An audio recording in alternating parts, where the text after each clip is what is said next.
NBC Sports Radio AM 1060 KDUS Tempe Phoenix and KSLX HD2 Scottsdale Phoenix.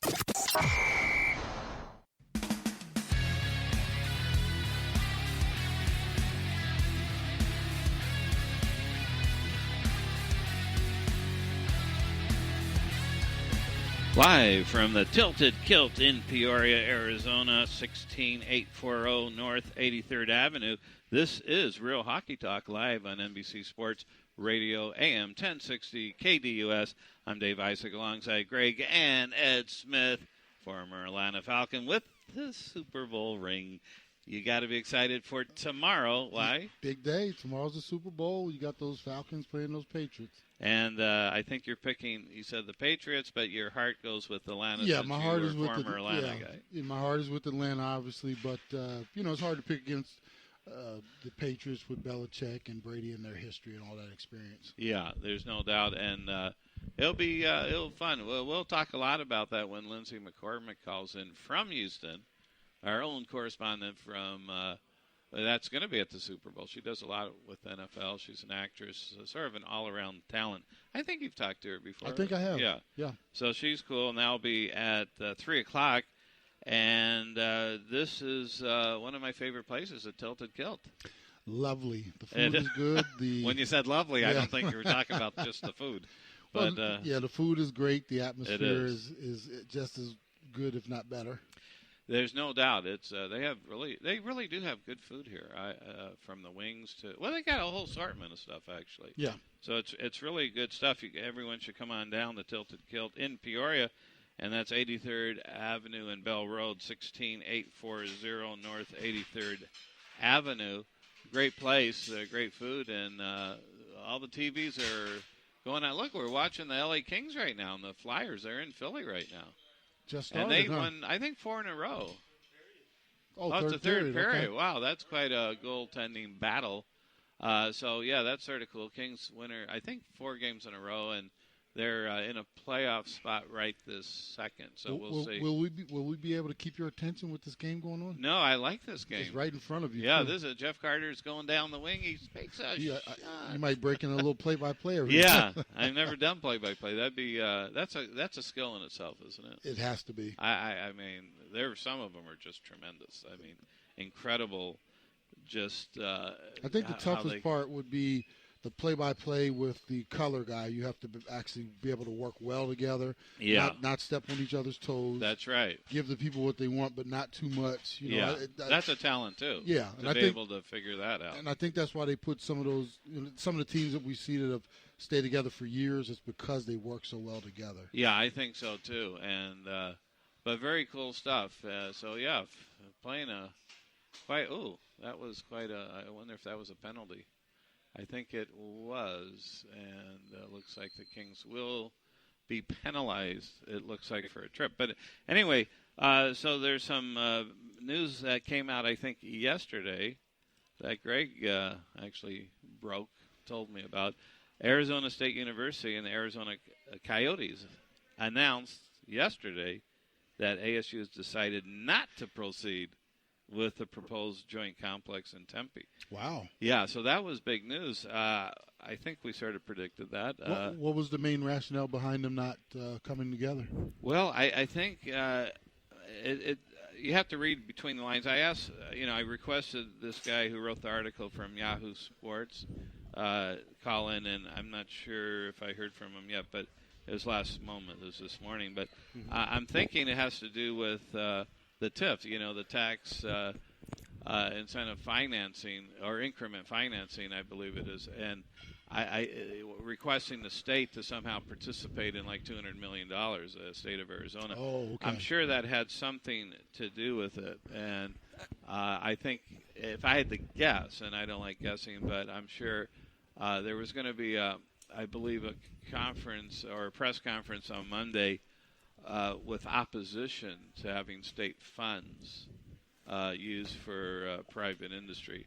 And I think, as you know, taxpayers get burned sometimes. Yeah, you mentioned last week, anytime you start, taxing the people to come up with that money, that's going to be a huge mountain to climb anytime. Yeah, and they did. There was someone that did propose that the legislation to do that. I can't remember his name, but it was. Starts with a W. Yeah, it does. It does actually. I'll leave it at that. I don't remember. In Mesa, the Republican, I think senator or congressperson, and he was going to propose that, or he did propose it, but I do think it might have something to do with that, because I don't think that ever would have happened. Yeah. I mean, I just don't think so. And I think ASU may have gotten some pressure, and we'll try to find out about that, about if there's a lot of opposition to using taxpayer money to build an arena. Because their statement was ASU, this is a quote, ASU has no intention of proceeding to sign a development agreement or an option to lease or any other agreement with the Coyotes. It's a pretty strong statement. Wow, yeah. So you got to figure it may have something to do with that, and if that's what I would guess at this point. Yeah, I mean, that, and then, I mean, you really look at it, and, ASU can still build, their own stadium if they need it, the 4,000-seater for other things or things or like that. Or 8,000, yeah. Yeah, you can increase it. Yeah, I mean, they should. 4,000 would be too small, even though that was the plan with the bigger arena. I'm sure they would use the bigger arena, too, for some games. But, yeah, definitely a thing where, I'll give, Dave there a lot of props, because it seems like for months you've been saying that, probably no way, you guys both, that would go through, but it's tough because you want it to, in the sense, because it's going to be difficult for the Coyotes to have a future without that coming through. Now, on January 1st, and this is sort of something that was silent, there was a one-year agreement for next year with AEG and Glendale, but I'm sure that could even be stopped. And you don't want to do a year-to-year thing.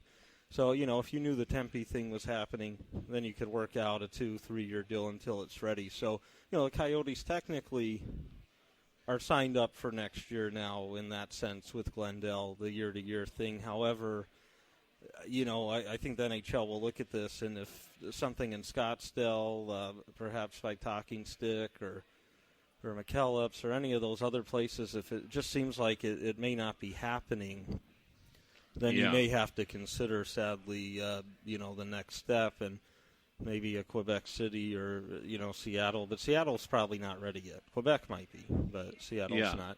Yeah, that's right. And, what's interesting in this article, it says the lease is set to expire after the 18-19 season. And that, I don't believe, is correct, because I went on the website for Glendale last night, and because originally in 15 it was a 2-year deal, so no options, nothing like that.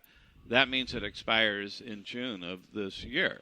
You're right, 17. But they've already extended it 1 year. So it and I didn't even see that on the website. It's very quiet. January 1st, it silently came out because they got to protect kind of the interest. Sure. So they had it. Now, I'm assuming, though, AEG, Anschutz Entertainment Group, they own the Kings and Staples Center and all that good stuff.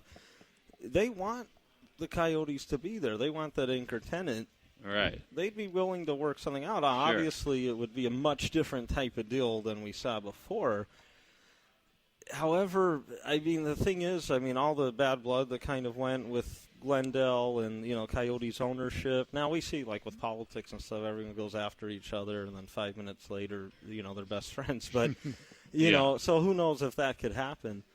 But, again, this is that time I just never had been worried really about them moving, despite everything in the past that had gone on, because a lot of it, I think, was blown out a little bit. But this time, maybe not next year. They staying a year, a year-to-year thing, they may be able to do for another year. But I think then you get to that point, and I'm sure there would be easy ways to get out of the deal, too, from both sides. And, we want them here, obviously, the NHL does, and not trying to be the bearer of bad news, but it just, I don't know, a lot of hope's been lost here for a few months, especially when things go silent. I don't want to say it's a bad thing, because you don't want to share too much sometimes from ownership groups, but ownership group, especially LeBlanc, very active, Twitter and other things, And they're nice to people on Twitter. Now, you have the situation where they just disappeared, sort of. You know, not going on there, not really out and about. So I know from some other fans, even at the game last week, you know, some were saying how they're starting to really be worried, like, this might be, and you know, and they were right on, too, with their feeling. Well, they're very unfortunate. Yeah, I mean, they're 29th in attendance. It's under 13,000 now. Evidently, and although I understand maybe the revenue is up, but they've raised the prices. But nevertheless, they can't be making any money for sure. Well, it was Senator Bob Worsley, Republican out of Mesa, that was creating the funding mechanism to build the rinks for Coyotes and ASU. But there's political opposition, you know, and you know, it's not the best time politically to ask government to give money to private industries. And I think, you know, and it doesn't appear they have an exit strategy. They probably do, but you'd hope they would. But, you know, they're in a position of weakness, certainly negotiating with Glendale, right? I mean, although Glendale would love an anchor tenant, but, you know, if you have nowhere to go, you're not in the best negotiating position. Right. I'm just wondering how the NHL feels about that. I mean, they got to be a little nervous. I mean, they can't have a blemish on their record of not having good strategy. Well, it's a tough situation because Carolina may be moving.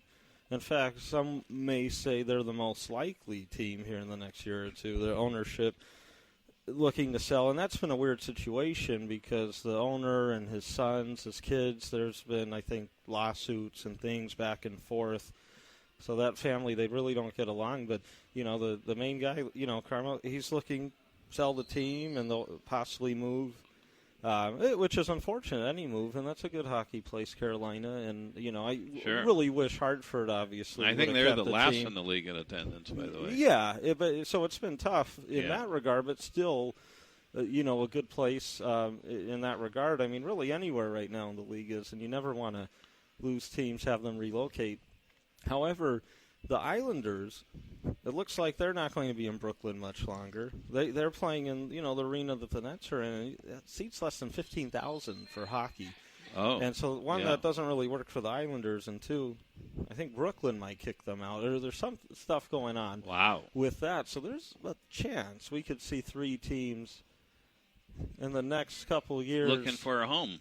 Right, exactly. And as we're seeing the save of the game here, Dustin Brown, who actually has had a very nice year, but things like that always happen. Goaltenders seem to rob him more than anyone else. And Michael Nervous, who's had a horrible season, ends up. Because Brown's contract, everyone always talks about one of the worst in the league, which it is compared to production. Right. But if you actually watch him play, you go, hey, the guy's getting great chances. You just can't see him. But interesting for anyone watching the Flyers and Kings NHL network there. Late in the third period, still no score. But so we could see 3 teams move. I mean, Quebec City, they have a stadium. They're ready. Seattle is trying, but they don't have maybe the proper stadium yet. But I do think they're trying to get, you know, the Sonics back there in one way or another, expansion or something. And so they want to do a whole thing where you have basketball, hockey arena again.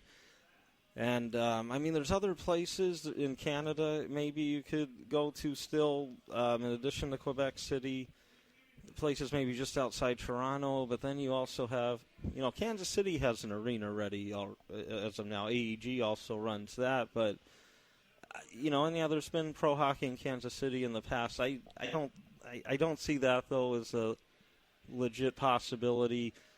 So there'll be some places, even though this hasn't been talked about as much. Oregon, I think, would be kind of nice, especially if you get a Seattle team up there. They could have a nice little rivalry. But I guess it just depends, you know, what really happens and how quickly this will be. So what are the parameters behind an NHL team moving? As you know, in comparison to the NFL, it takes, I think, 75% of the owners to vote that they can move, and then there's a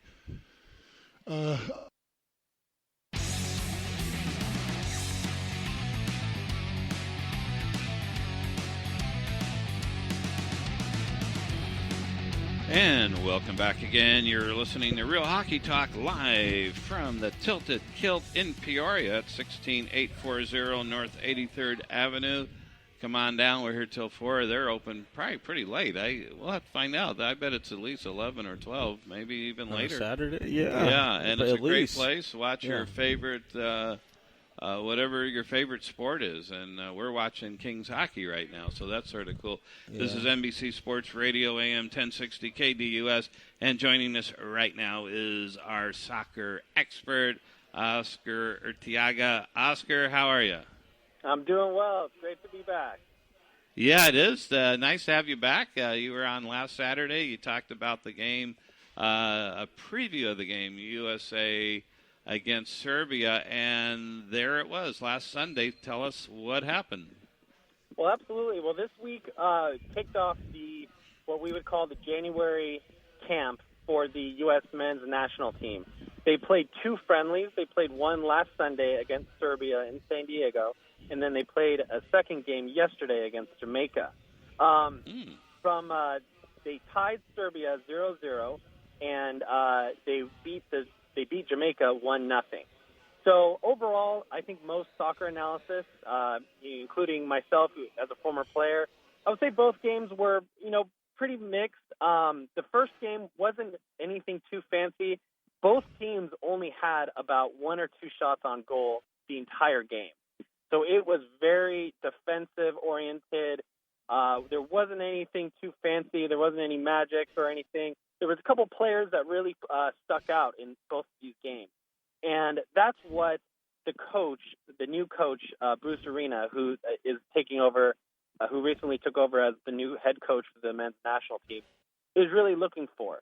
All of the players that were on this roster were players that were coming from Major League Soccer teams, so the professional soccer league here in the United States. And a lot of these players were really playing to make themselves a case for them to be included in the 23-man roster for the next World Cup qualifier that takes place on March 24th. And welcome back. Sorry for the technical difficulties. We're trying to give it our best shot of correcting it, although I'm not a guru in technicalities, right?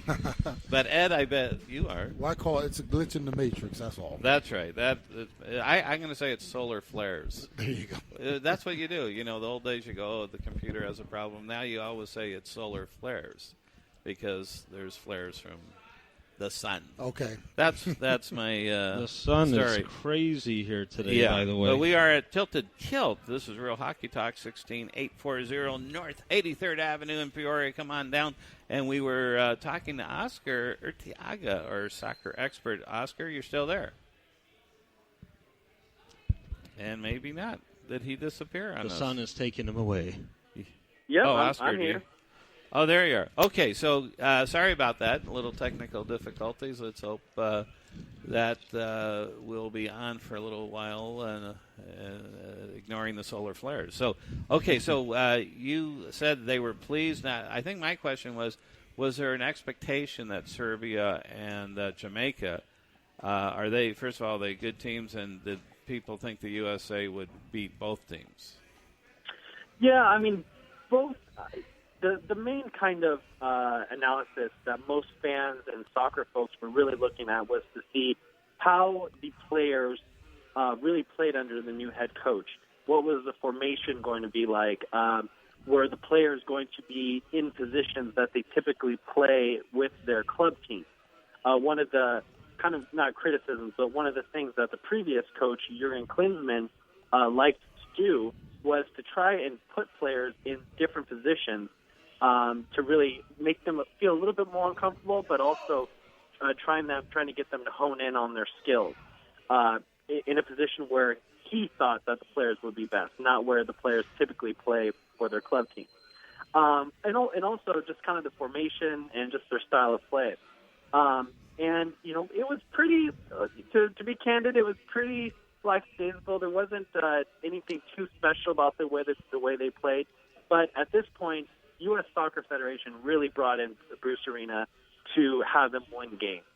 That's their main goal, because the next World Cup qualifier is March 24th in San Jose against Honduras. and it's considered by many to be a must-win game because it's a lower-ranked team, and they are currently 0-2 in the current World Cup qualifying. Now, what are the odds that they would not qualify the USA team to the World Cup, and has that happened before? It's a little still too early to tell, but you never know. The next World Cup, as most people know, will take place in Russia in 2018. But the World Cup qualifying is starting now. And so they are currently 0-2, and they have about 4 or 5 more games that they'll have to play. If for some reason they're able to get ranked, if they're not able to qualify directly in their federation of the North Americas and Central America and the Caribbean, then they will play a wild card depending on their level, depending on their placement. They will play a wild card against one of the Oceanic or the Asian teams, and the winner of that would then get the final place to go to the World Cup. But obviously, we don't want to get to that point. I think the United States is really trying to win all of the next games and be able to qualify. Wow! So exciting times in soccer. So. Do you agree with the new coach's philosophy to have this sort of team play? Is that something that you look forward to and you think that's the right way to go? Well, I think so. I mean, one of the reasons why Bruce Arena was brought back to be the U.S. head coach, he was the head coach previously, many years ago. And he was brought back because he was very close with the players. He has seen a lot of these, the players who play in the Major League Soccer League. He's close with them. He has a close relationship with them, and they trust him. And they're able to be very candid with him and really express their feelings as to how they're feeling, the position they're playing, and everything like that. But also, he has that experience. He's qualified for the World Cups before. The United States played 2 World Cups under his tenure as coach previously. So he has the experience, and that's really why they brought him back, is for the fact that the players like him, and he has experience in getting it done. Well, that's important, of course. And, wow, so that's good. So the next one, March, I think you said 24th in San Jose? That's correct, yeah. They're playing against Honduras, and it'll be the next World Cup qualifier. What do you think? What do you expect there? Well, between now and then, most of the work will be taking place on the coaches. The coaches are going to be traveling a lot to watch different key players that they are considering bringing on to the qualifying team. So between now and then, the head coach will have to choose 23 players to be able to have them put on the roster. So he's going to be traveling to different club teams here in the United States. He's going to be traveling to Europe and South America, where other United States players play on their club teams, to really look at their form, see how they're doing, and then ultimately decide on 23 to bring into camp in late February, who will then train together for about a month and then play the World Cup qualifier in March. Very cool. So a lot of good times coming up, and it would be certainly a shame if they did not qualify for the World Cup. That would, in fact, I'm sure most countries, and just from a rating standpoint, right, I'm sure it gets a lot of attention out here in America, United States. So I think that would be that'd be a tough one, and probably from an advertising standpoint too. I would think there's probably a lot of ramifications if the U.S. did not qualify. Right. Well, it's interesting, too, because the United States is also has been the focus of attention for a future World Cup, and that would be 2026. Now, I bet you're wondering, why in the world would the United States be focused on 2026? Well, this year, it's expected that the United States would submit a proposal to be able to host the 2026 World Cup. So the next World Cup, the 2018 one, will be in Russia, and then the following World Cup in 2022 will be in Qatar. And so this year, it's expected that the United States would submit their proposal. There's a lot of talk of doing a binational World Cup, where it would be United States with Mexico or United States with Canada. However, that has been in the news because obviously with President Trump's travel ban and a lot of the foreign policy decisions that he's been making, United States soccer has actually been coming out speaking critically about it. Right before the game on Sunday against Serbia, the captain of the U.S. national team, Michael Bradley, came out and spoke with Grant Wall of Sports Illustrated and really criticized it. Most players don't typically take political stances on things, but because a lot of the players on the U.S. national team have played overseas, they felt like it was important for them to really come out and take a stance, and many of the teammates of the captain, Michael Bradley, came out in support of him as well. Oh, that's interesting. So they don't like what's going on with the travel ban. Correct. And the head of the U.S. Soccer Federation, he hasn't said too much on the matter, but what he did say was that given the fact that the United States was planning on submitting a proposal to host the World Cup in 2026, how would the current political spectrum impact that? Even though the vote won't take place until 2020, the proposal will be submitted this year. So there's a lot of uncertainty right now, kind of in the global atmosphere, as to whether the United States would even be able to submit a proper proposal in order to host the World Cup in 2026. I have a great idea. Why don't we call it, instead of the World Cup, let's call it the Trump Cup. Yeah, right? What do you think? We know he would like that, right? I mean, branding. Well, that's interesting. I never really thought how that would, the politics would affect something like that. Politics have affected things in the past, though, right? Boycotting the Olympics when Jimmy Carter, I think, did that, didn't he? I think it was. Oh, that's probably before your time, Oscar. But I do believe there was a boycott, right, back in the day, and I think it was Jimmy Carter, where, that, which is sort of a shame, if you think about it, because these athletes train, their whole lives basically, absolutely. And there was a boycott, and I think Russia did a boycott at one time too. So, you hate to see politics get in the way of true sports, but I guess it will happen, and maybe it will happen more and more. Very well might. Yeah. So, well, Oscar, thank you so much again for calling in, and let's have you on again. And leading up to the next qualifying game, March 24th in San Jose, and we'll keep up to date, see how it's going. Absolutely. Thank you very much. It's great to be on. Oh, thank you so much, Oscar Urtiaga, great soccer guy, no question about it. Have you guys ever been in the city where the World Cup was being held? No, I have not. No. I don't even know if it's ever been in the USA. It was back in '94. I was actually with the Orlando Cubs at the time, and one of the cities that was hosting was Orlando. I think it was like Chicago. They had all over the country. And I will tell you guys this. Nobody parties like soccer people, like soccer fans. That's what I've heard. Yeah, it was so cool because they actually used the stadium I played in was Tinkerfield. That was our home stadium. Tinkerfield. What type of name is that? But it was right next to the Citrus Bowl. Our right field wall actually was right up against the Citrus Bowl, and that's where they actually had the World Cup in that that region. Right. And it was they actually sent us on the road for like 2 weeks just so we could be out of town because it was too much traffic, and our schedule would have wow. Nobody would have came to watch a baseball game when all the soccer was in town. But we got back toward the end of the first I can't remember how they break it up, but the pools.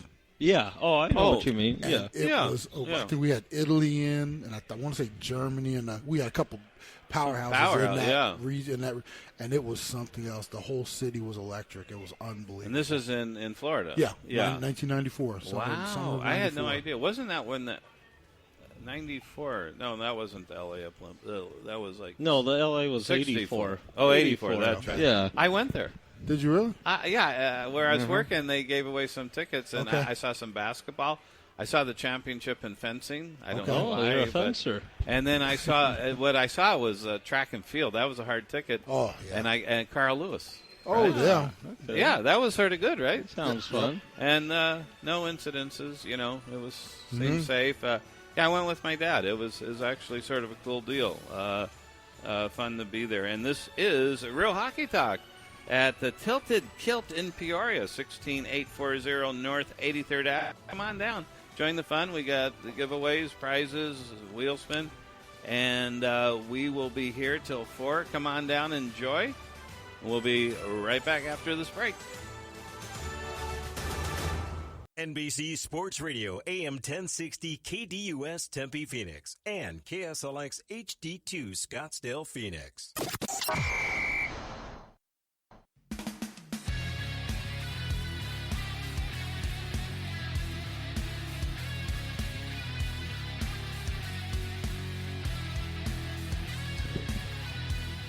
And welcome back again to Real Hockey Talk. We are live, doing a live remote at Tilted Kilt in Peoria, 16840 North 83rd Avenue in Peoria, Arizona. Great place here. I would recommend come on down, watch some good sports. We just saw the Kings beat Philadelphia in overtime. Exciting for the Kings fans, their 5th victory in a row, and they're on their way to try to solidify a playoff spot. So that's exciting for the LA Kings. I'm Dave Isaac alongside Greg and Ed Smith, former Atlanta Falcon. We'll be talking some football at 3 o'clock with Lindsey McCormick, who is in Houston. Is there a game tomorrow? I heard there's some type of game, but I saw some of the commercials. They weren't very good, by the way. I've seen a couple of them already, too, and they don't look good. I hate watching them early because I want to be surprised, but I've heard the same thing as you guys have said, some disappointment. Yeah, so hopefully they'll roll out some better ones. And now joining us, of course, our guy from Boston who lives in Phoenix. That sounds confusing, but he is a great hockey guy. We call him the hockey guru. Rick, how are you? I am good. How are you, Dave? I am great, and it's always nice to have you back on the show. And, wow, a lot of hockey. The first thing I just want to mention before we go into some of the Hitchcock firing, the St. Louis, right. The announcement from ASU that they have no intention of proceeding to sign a development agreement or an option to lease or any other agreement with the Coyotes. So, sort of big news yesterday. Yeah, I guess you could file that under I'm not surprised. I mean, there's been so much inconsistency and hope. I mean, I wouldn't bet go to Vegas and put a bet on any of these stories about the Coyotes in a building and staying here. And it's sad. It's sad for the hockey fan, and it's sad for having consistency of a franchise. It starts with hope. Then you put a team on the ice, and they just don't have that right now. So the next year or two politically, it's going to be interesting and a challenge. See what happens. Yeah, I totally agree with you. It's a tough one, and we'll see. I mean, you got to figure if they don't have an exit strategy, the NHL has to have an exit strategy. We're not sure what it is, but it's they got to have something because you can't. Right. Go without an arena, and you got to make a change when you're 29th in the league in attendance. You do. So something has to give. So, but anyway, so let's see hockey. So Hitchcock firing, was that surprising? Yeah, I thought that would be a pretty good topic to talk about. But before we did that, I wanted to, being a Boston guy, I wanted to give a shout out to the Washington Capitals today because they beat the Canadiens, and of course anybody that beats the Canadiens is top of the notch. And a shout out to Dan Winnick, who obviously, as you know, former Coyote, is on the Capitals and playing great, and had a great pass in the first goal, Jeff Beagle, and. All I like to say about Dan is his plus-minus, he's plus 60 over the past 5 years. So that speaks volumes to the type of player he is. But why can't the Coyotes get guys like that? Yeah, well, they get them, and then like Kyle Turris, they disappear real quick. They do. Yeah. I was like Winnick. He hardworking guy, always did what it takes. A good role player. I think Tippett probably liked him. I guess. Yeah. Can't remember why he left. Yeah. Right. But, good guy, no doubt about it. Yeah, so this is the third coach of the year. I think my math is correct. The Panthers let Guy Boucher go early in the season. Jack Capuano was let go by the Islanders maybe about 2 or 3 weeks ago. And now, not surprising, is the mess in St. Louis with Ken Hitchcock being let go. And if you look at that team, it's amazing he even started the year as the coach. I mean, they brought in his replacement. They brought in Mike Yao from Minnesota Wild, who was let go from Minnesota. So you've already got your replacement in place. You had all these other assistant coaches on the Blues that left because of the decision-making. Kirk Muller, I mean, he's waiting for a job. It was a recipe for disaster going into this season. I mean, they lost great players like David Backes to the Bruins, Troy Brouwer, he goes to Calgary. And Ken Hitchcock's style can really be summed up under one word. It's abrasive. That's the type of guy he is. He doesn't really, obviously he's got a better hockey career than I ever had. He did win a cup, and he won a cup with Dallas, back in '98, '99. But any Ed Belfour had a lot to do with winning that, the way he was playing at the time. But Ken Hitchcock comes from that brash, abrasive line of coaching. You can lump Mike Keenan into there. That just turns off a lot of players. People block him out. They don't like his system. He makes points by taking the best player on the team and attempting to humiliate him in front of the crowd and the rest of the team. He did that to Tarasenko last year in the playoffs. Now, granted, he wasn't scoring, but, I mean, I don't know if that's necessarily the right way to treat one of the top 10 players in the National Hockey League. So not surprising, and not surprising the good old network that exists out there. Someone will probably give him a job again, and I just hope it's not Arizona. But it's just happy is. So the coaching is interesting. Arizona, but if you look at all the successful coaches, we talk a lot about. Let's look at football coaching vacancies, and they talk about the coaching going to a system that has a great quarterback. You can say the same thing about hockey in that you have a great goaltender. The goaltender in hockey is like a quarterback in football. Those teams are the best. It starts from the net out. If you don't have good goaltending, you're probably not going to have a good, successful record as a coach. I mean, you can go through history, and remember, these are my opinions, but if you look at some of the great coaches through history, going back to Toe Blake on Montreal, I mean, he won 8 cups. But he won it during the original 6, so it was easier to do with a dominant team. You look at someone like Scotty Bowman. He won 9 Stanley Cups with 3 different teams. Had great goaltending in all of them, summed up by his 5 wins with the Canadiens because he had Ken Dryden. I mean, that when you have somebody like that, you look at Al Arbour on the Islanders. He wins 4 in a row. He's got Billy Smith. You look at these type of teams, and a lot of it has to do with, obviously, the players, but it starts from the net out. And if a fantastic goalie can hide a lot of sins of the coach, there's just no question about it. Yeah, I would agree. And I think with St. Louis, Jake Allen has somewhat struggled. And somewhat. Yeah, but quite a bit, and that's part of the problem. But I don't know if they're as tough as they used to be, losing Backes and Brouwer. They also lost T.J. Oshie, right? Of course, the leadership, the last couple of years. So I don't know. Tough. I mean, it's unfortunate, but that's how it is. And sometimes you got to make a change. I don't know why the Coyotes haven't made a change yet. Yeah, and maybe it's you opened up the show by talking about the situation with the building, and that's a good point because hockey's a business. Just like a Fortune 100 company. Everybody runs in 5-year plans. Clearly, you would think the ownership has a plan. You continually evolve about what things are going to look like 5 years out. Have the Coyotes done that? I'm sure they have in some form or function. If you look at Dave Tippett, he had a lengthy career as a player. He did well, as I said, a grinder, a shutdown centerman. And if you look at his coaching career, if you just bring it up and you look what he did with Dallas and you look what he did with the Coyotes, each year is a descending one-loss record. It goes down for each of those 5 years. Yeah. His best years are at the beginning, and then it tails off. And why is that? Do players block the style and the system out after a while? And I think that's the case.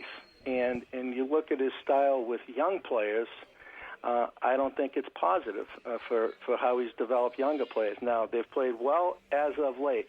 I mean, they gave the Blackhawks a good run for the money the other night. But I think there's a plan in place. It probably makes no point to make a coaching change if you're the Coyotes right now, because they're not going anywhere, and I think they want to get the crystal ball out and find out who they want to be, get this identity established the last 30 games of the season, and then take a look at the drafting, take a look at free agency, and put together a system. And you can only hope they do that. Yeah, I hope so too. But it doesn't appear they've done a very good job at that. No. I mean, and I'm not going to, point to the Coyotes, but I'll make a general statement. Some organizations guard their own turf, and of course, Dave Tippett gets elevated to not only coach but VP of operations, right. Hockey, I believe, and it's. I mean, maybe it was deserved, maybe not, but the thing is that when organizations, and Ed and I are going to do a study on this organizational excellence. When they start guarding their own turf, they become the number one. Their job security becomes number one rather right. than the organization, and that's somewhat. Am I ready to say that about the Coyotes? I'm not sure, but I do bring it up. I've seen it in business. It doesn't matter what sport, what business. Right. When that environment becomes guarding your own turf. Right, nothing good You're happens. not going anywhere. No. It's all about you. It's not about the company as a whole. And there's great companies that know how to exactly. put environments in. Yeah. All great companies and all organizations accept criticism and innovation. If you openly halt that and don't want to have any opinion from anybody, as you said, that's not a recipe for success. It is. It's a big problem. It's really getting a paycheck, and that's not what anything should be about, actually, no matter if sports or not. But yeah, we'll right, Ed? We'll do a good organizational analysis and come up with specifics that maybe could be a model for other companies. But yeah, that's Hitchcock, and of course there are other things in hockey. I mean, Ben Bishop, talk about his trade. He hasn't had the best year. 2.83 goals against, .904 save percentage. But he could be on the trading block. I read something about Andrew Fleury, that if he wanted to go... Andrew Fleury? Andre Fleury. I just want to see if you'd recognize. I do that on purpose, really. And it works usually. He'll say, hey, it's Andre. He has a no movement. It might be tough, but limited. I think he has a limited movement. 12 teams he's blocked. I mean, we'll see with Fleury, the cap and stuff. Yeah, Bishop situation. I mean, you'd think he'll be on his way, being a free agent and Tampa, man, last in the East. That's unbelievable. Right, who would have thought it really that? Is. And with the expansion team opening up in Vegas next year, teams can only protect that one goalie. I don't know how that 12 team that Fleury has applies to that. I'm sure when he put that in place, Vegas wasn't one of the 12 teams. But someone's got to go. So if you're a smart franchise, you try to get something in advance of that versus losing an asset. Once again, that's what a business does. Yeah. You protect that asset. I mean, if I was going to say right now who the Coyotes going to protect as their goalie, they're not going to protect Mike Smith. They're hoping somebody plucks him just because of the contract. And that's nothing against Mike Smith, but they'll leave someone like that exposed, knowing that he's probably not going to be taken. But there are going to be some teams that have two good goalies, something's got to give, and Tampa's one of them, and the Penguins are one of them. Something's going to have to give. Now, an article I read, this back to Fleury, he reportedly also cannot be made available to the Vegas Golden Knights in the NHL expansion draft without his permission. Okay. So I don't, whether... Yeah, when you have that type of clause, but they'll ask him, obviously, because if he, still with the Penguins come that time, if he does agree, at least he'll be exposed and maybe taken, maybe not. I mean, you would think, but again, the contracts... Although Vegas will have to, get to the minimum cap floor, and, they want to be competitive right away. So it'd be interesting. I know, Rick, last week we were talking a lot about this, how it's going to be pretty exciting with Vegas because there'll be some good players in the expansion draft and, teams that looking to get under the cap, they will be able to take some deals on. So I think it's going to be pretty fun. You look at will. Matt Murray. Mm-hmm. Yeah, no doubt. And, only 22. 18-6-1 with a 2.41 goals against this season, .922 save percentage, 2 shutouts.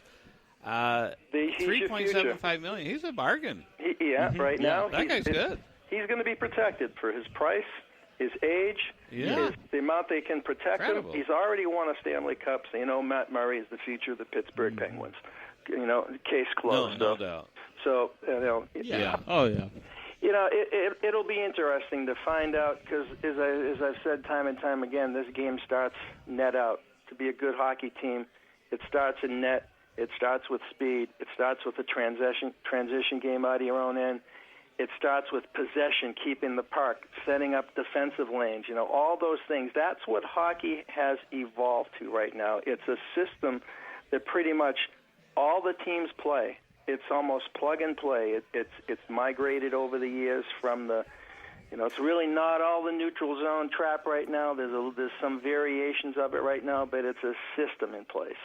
And it starts with the goalie. And if you have a fantastic goalie, Carey Price, the Canadians look unstoppable. When Carey Price isn't playing well, they're a 500 team. That's right. It's going to be interesting. You build around the net, and what we talked about earlier. If you look at some of the great coaches of all times, they've had some fantastic goalies that are legends, and also played within the system. And it's fun to watch. I think it should be part of your organizational analysis when you look at hockey teams. I like to look at the New Jersey Devils. They won 3 Stanley Cups with 3 different coaches. But what was the one thing they had in common amongst all 3 Stanley Cups? They had a guy called Martin Brodeur. Exactly. And Lou Lamoriello. Now, Lou Lamoriello is a Providence guy. He is a taskmaster, but he is the ultimate organizational guru for every position within that organization, and he made it stick, and that's probably what he's doing right now up in Toronto. Toronto has a lot of chiefs up there in the front office, but Lamoriello is one of them. But he made the New Jersey Devils successful, and he won with Jacques Lemaire, he won with Larry Robinson, and he won with Pat Burns. And 3 cups, 3 different teams. That's right. And that does show how goalies are key, and organizational excellence up top is also key. So, it's a complete package. It is. It's goalie, and then the defenseman. If you go back, look at those, Ken Danico, Scott Stevens, all those studs the Devils had on defense. Same as the year all those Canadians won the teams. They had, Dryden, you got Savard, Lapointe, and all these guys in front of them. Yeah. Larry Robinson. You're going to be great, and that's what teams build on right now. That's the way it starts, from coaching to the system to the goalie and net out. Yeah, there's no doubt about it. Some other interesting, pretty cool news. Patrick Marleau, newest member of the NHL 500 Goal Club. Yep. That's a credit to certainly Marleau. And only 45 players in NHL history score Yep, and not a mention of Patrick outstanding. Marleau on the top 100 list. I know, and you know, we talked about that last week. Yeah. Probably current players, except for some exceptions. But my point last week was Joe Thornton's not on that list. If you go back and look at Patrick Marleau's career, it blossomed when Joe Thornton came to San Jose. And those guys were hand in hand, same line, piling up the points, great power play, great chemistry. Neither one of them is on the top 100 list. And which is really strange. I mean, it is. I think it's. I'm not sure I get that because, you know, he's the 17th NHL player to score his 500 a goal with one team. I mean, that's a credit in itself. I like that. And it was the 1,463rd game of his NHL career. Right. 594th in a row, the longest streak by any player who scored 500 or more NHL goals. Come on, there's a lot of things here, right? Yeah, relatively injury-free his career. You know, and you know, we talked about coaches. Interesting. Joe Thornton, fantastic career. I love the guy. I think he's the model centerman. He's got speed, power, grace. Just tremendous, coordination. He's got eyes in the back of his head. When he was a rookie, remember he came to Boston, and they had him and Sergei Samsonov, and those were two offensive players. Thornton was the top pick. Pat Burns was the coach, and he basically benched him because he was a rookie that didn't play. He made a few mistakes, but Pat Burns, he was sat up in the press box a lot watching the games versus developing to play. And then that changes, and, you know, Thornton takes off, and they made the mistake of trading him to San Jose because he didn't have a bad, he had a bad playoff system, a series, but he was also playing. But you got Marco Sturm. Yes. Yeah, wow. I think they got one of the Stewart defensemen, if I remember. But really, Marco Sturm and Stewart for Joe Thornton, are you kidding me? I mean, that goes back to when the Red Sox traded Sparky Lyle for Danny Cater. I mean, really, you don't trade guys like this. You don't move them, and that's organizations panic. That's when the Bruins panic. And you got Primo, but not the good Primo. Right, we got Wayne Primo. Right, we got Wayne, not Keith. Yeah. Right. Oh man, what a move! But looking at that, and this may be. Marleau and Thornton, their deals are up after this year, and I know in the past year or two there's been talk maybe this could be it with Marleau in San Jose. So it'll be interesting if he goes elsewhere in the offseason, perhaps latches on with a new team to finish his career or something. But I'm assuming they'll get Thornton locked up. But I think Thornton wants, 3 years again, and I know that's very risky, for a guy of their age, but... Well, let's see what ends up happening. But if those guys do reach the market, that could be interesting. Even if their age, they could still, help teams out. And so it's San Jose's playing well, up top in the Pacific, and a really good team once again. They're going to make a run at it once again. I mean, are they going to have enough to? I mean, it's still early yet. I still look at Minnesota as the team to beat out of the West right now, but. Chicago could surprise me, come back again. I mean, I thought they were going to destroy the Coyotes the other night, and then they completely fell asleep and let the Coyotes come back, which... Yeah, that was surprising. They thought it'd be polite, to help, Chicago, I mean, obviously the depth isn't quite there as it used to be, but still, I'm with you. I mean, when they turn it on, though, if they, come playoff time, I mean, I know they were out early last year, but, I mean, they're a team I would not want to face. No. And, they'll be a force, exciting. Without a doubt. I mean, the two best current coaches in the NHL right now are Joel Kenville on the Blackhawks and Mike Babcock. Mm-hmm. But I give the edge to Kenville because he's won 3 Stanley Cups. Mike Babcock's only won 1. Kenville will get things done, and in your team, L.A., Darryl Sutter, he's won 2 cups. I mean, with his style, and he's not the, I look at Darryl Sutter, he's the Bill Belichick of the NHL when he does presses after the game. I love watching them. I mean, they're hilarious. Yeah, it's great. He's not going to give you nothing, and that's because they have a process and a system in place. But yeah, it's pretty cool. As we approach the end of the segment, what happened in 97-98? San Jose Sharks, they're going through a practice. Tony Granato on the team, Kelly Rudy on the team. They raved about one rookie. Who was that rookie? Oh boy, I think you stumped the band right now. In '97, Marlowe. Patrick they said Marlowe. He was could a not first believe. round pick, correct?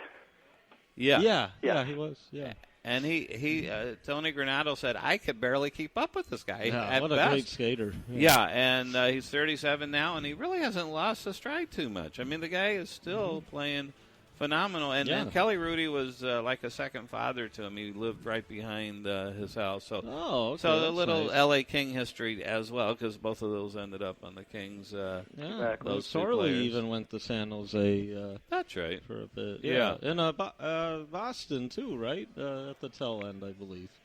If he did, it was just a glimmer. I can't recall that. I mean, because I think that the Brashear incident. I think he was with, but the very end, I think the last year. Yeah. Right. Yeah. Wow. Well, we let's see, Rick. Do you want to stay on and talk a little more hockey when we come back? I'd love to. Okay. Hold on, and we're at the Tilted Kilt in Peoria, 16840 North 83rd Avenue. Come on down, have some fun. You can watch a live broadcast or your favorite sports show. We're on NBC Sports Radio AM 1060 KDUS. We'll be right back after this break.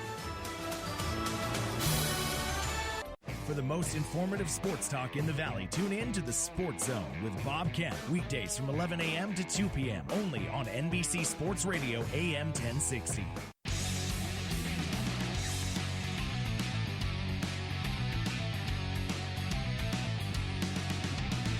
And welcome back again to Real Hockey Talk live at the Tilted Kilt in Peoria, 16840 North 83rd Avenue in Peoria. We're broadcasting live on NBC Sports Radio AM 1060 KDUS in Phoenix, Arizona. And we have on the line the hockey guru, Rick from Boston, who lives in Phoenix. Rick, you're still there. I am still here. Thanks, Dave. You're welcome. Good. I think it's a good time to point out that I think the league right now for the goalies are in the middle of the transition of all the goalies going to these new streamlined goalie pants. I think they're all by today. Everybody's supposed to have them, and I know Mike Smith is not too thrilled about it. But we'll see what happens with scoring the rest of the season, because if you look at a goalie side by side compared 30 years ago, it's almost impossible to score today. So they had to do something. So hopefully these new measurements will help. That's right. And now, did you watch the All-Star game? I did. I watched some of it. To be honest with you, I watched more of the skills competition than watched the 3-on-3 in the format. I think they've done a really good job with it. I mean, it's like watching a practice. I mean, it's totally unfair for the goalies, as you know. They don't have a chance, but it does show the skill of the players today with their speed and their passing and their release. I mean, I think they've got a good format to do that for a mid-season All-Star game. We'll see how long it takes, but I liked watching the skills competitions, from the shooting and the skating. You see some of these guys and really how talented they are. It's pretty impressive. You know, I wanted, who was it, John Scott? I wanted him to come back and win another cart. Yeah, but, exactly. Yeah, what a mess that was last year. Remember? He was with the Coyotes. It's crazy. That's too bad. Crazy, right? But shows you anybody's going to score in that type of format. So I've actually heard people talk on different or read articles about what do you got to do to bring scoring back to the NHL, and there have people that have actually thrown out a permanent 4-on-4 type format versus the current way it is right now. I mean, there's a lot of panic going on to get scoring back. I mean, but that would be crazy. I mean, that would just be insane to do something like that. I mean, the goalie pad size change makes a lot of sense. Right. Yeah. If you look at how they are bundled up in gear right now, and how light the equipment is as compared to 30 years ago. I mean, leather with the padding back in the 70s got soaked. It got heavier as the game goes on.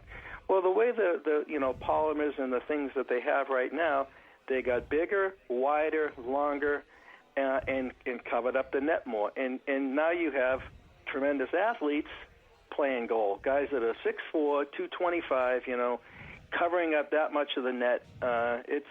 You're going to have lower scoring. You're going to have it, especially coupled with everybody playing pretty much the same system. Same system. In my opinion, I don't think it's about the scoring. I think hockey is so exciting regardless of what the score is. In fact, when there's too much scoring, I think it gets sloppy sometimes. But the tight defense, the near miss, the amazing goalie save, that's what's exciting about hockey. And what's not around the puck, the battles in the crease. When most people are watching the puck, I try to watch all over the ice, see what's going on. Well, that's because you're a knowledgeable hockey fan, and the great hockey players, you look at the players of what they're doing without the puck, because they're getting in position and they're actually looking 1, 2, 3 plays ahead, so they know what's gonna come next and where they should be, and that's whether it's offensively or defensively. Those are the best players that can do that, and it's almost like it's a visualization, if you will. You know what you're going to be doing next, and then you get teams with that type of chemistry. It's exciting hockey because you can almost know where someone's going to be when you're passing the puck, and that's pretty impressive. That's what makes it a fantastic sport. It's the best. I just hope the NHL doesn't try to do crazy things in order to increase ratings and try to get the unknowledgeable hockey fan to get hooked on it by doing dumb things. I have a great idea. Why not on TV have this little thing following the puck when they shoot it, and it's all this interesting type of colors. Remember they used to do that? They did. They tried that. I don't think that worked out. No, It didn't work out well. I think with that comes down right now to the television cameras and the definition. I mean, with angles, you can follow the puck and you can do it right. Having that little icon on there buzzing around to me was a distraction. So I mean, I know where the puck is and I can follow it. So from a hockey novice here, and you might have led me right into my question here. This is, I don't want you guys slapping me for even suggesting this, but this is honestly just a question. How about eliminating some of the icing and the offsides? And this is from somebody who, from the outside in, I'm just asking, how would that affect or could that possibly lead to? It would completely change the system. I mean, I think there are things that they're doing that. When you ice the puck, you can't change the lines. I think there's certain things. I think the changes that need to be made right now to hockey have to go more about player safety. Guys are bigger, stronger, they hit harder, and injuries are going to rise. And I think you really have to bring the red line back into play in the passing, because so many guys are going full speed in between the blue lines with their heads down, and they're getting crushed. And you got to stop that. Okay, and so you've seen a migration over time of injuries, and I'm old school. I mean, I go back to the days.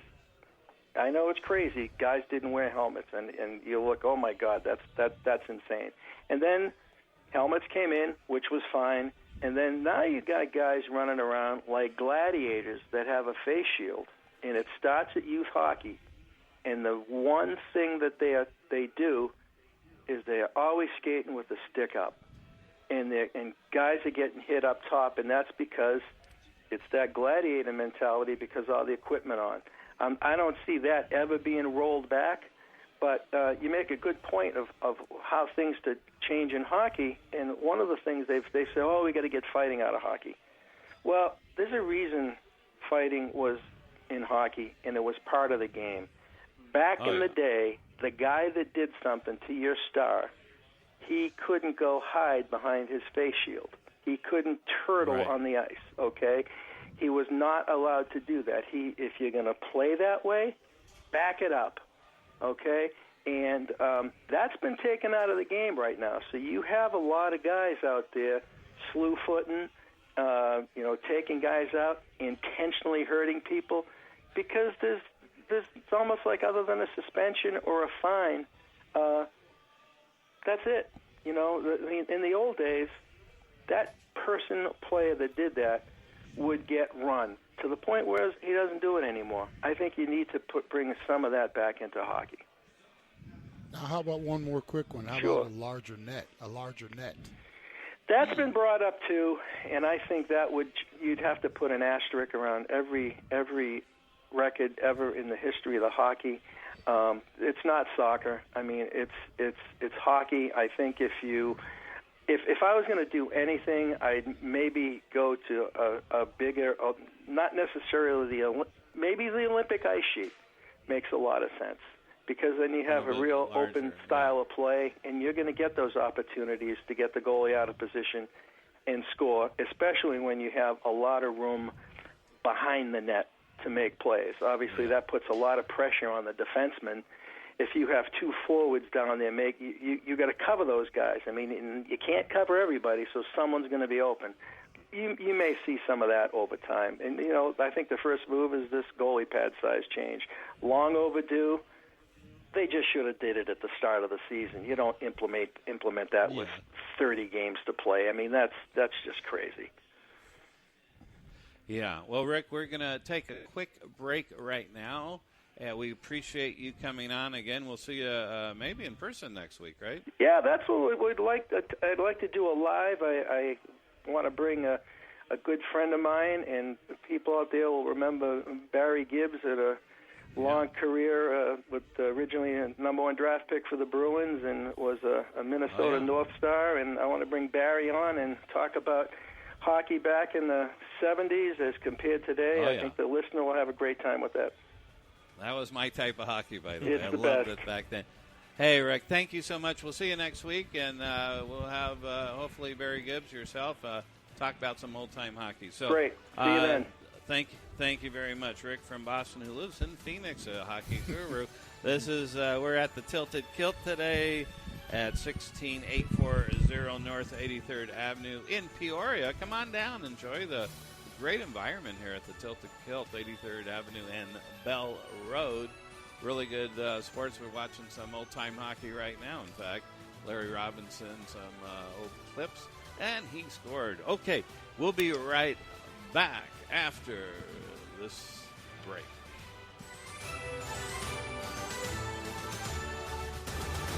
Bookmark us. Go to NBCSports1060.com to get the latest on your favorite shows and teams. Don't forget to bookmark our page to your web browser, NBCSports1060.com.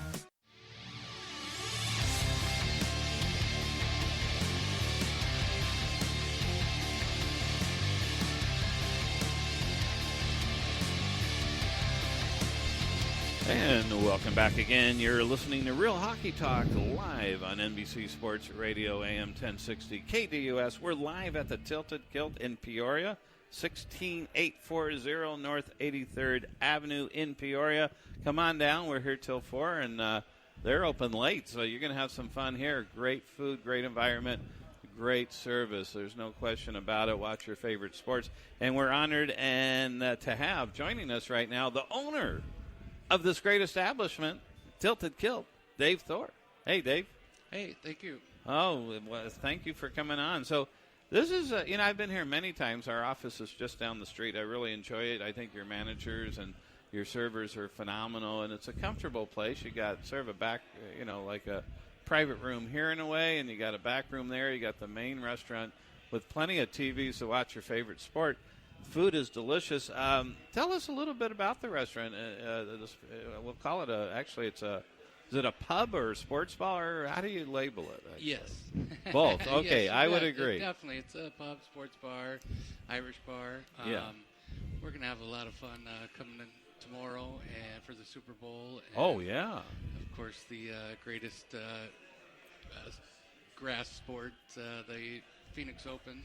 Oh, no doubt. Yeah, it's really cool. And with that, and start with the Super Bowl tomorrow, and then we'll have the St. Patty's Day coming up. Which is delicious. I go every time. You have great corned beef and cabbage. Yeah, nice. I just love it. I mean, it's really reasonable, the price, too. We're getting lots of green beer and a lot of fun. It is a lot of fun. And tell us about, do you have happy hour, that type of thing? Yeah, Monday through Friday from 3 to 6 and 10 to close. Oh, wow. We've got happy hour. And when do you close, by the way? Saturday from 10 to 1. We close at midnight. Oh, okay. So those are good hours. Yeah. Friday and Saturday we stay open until 2.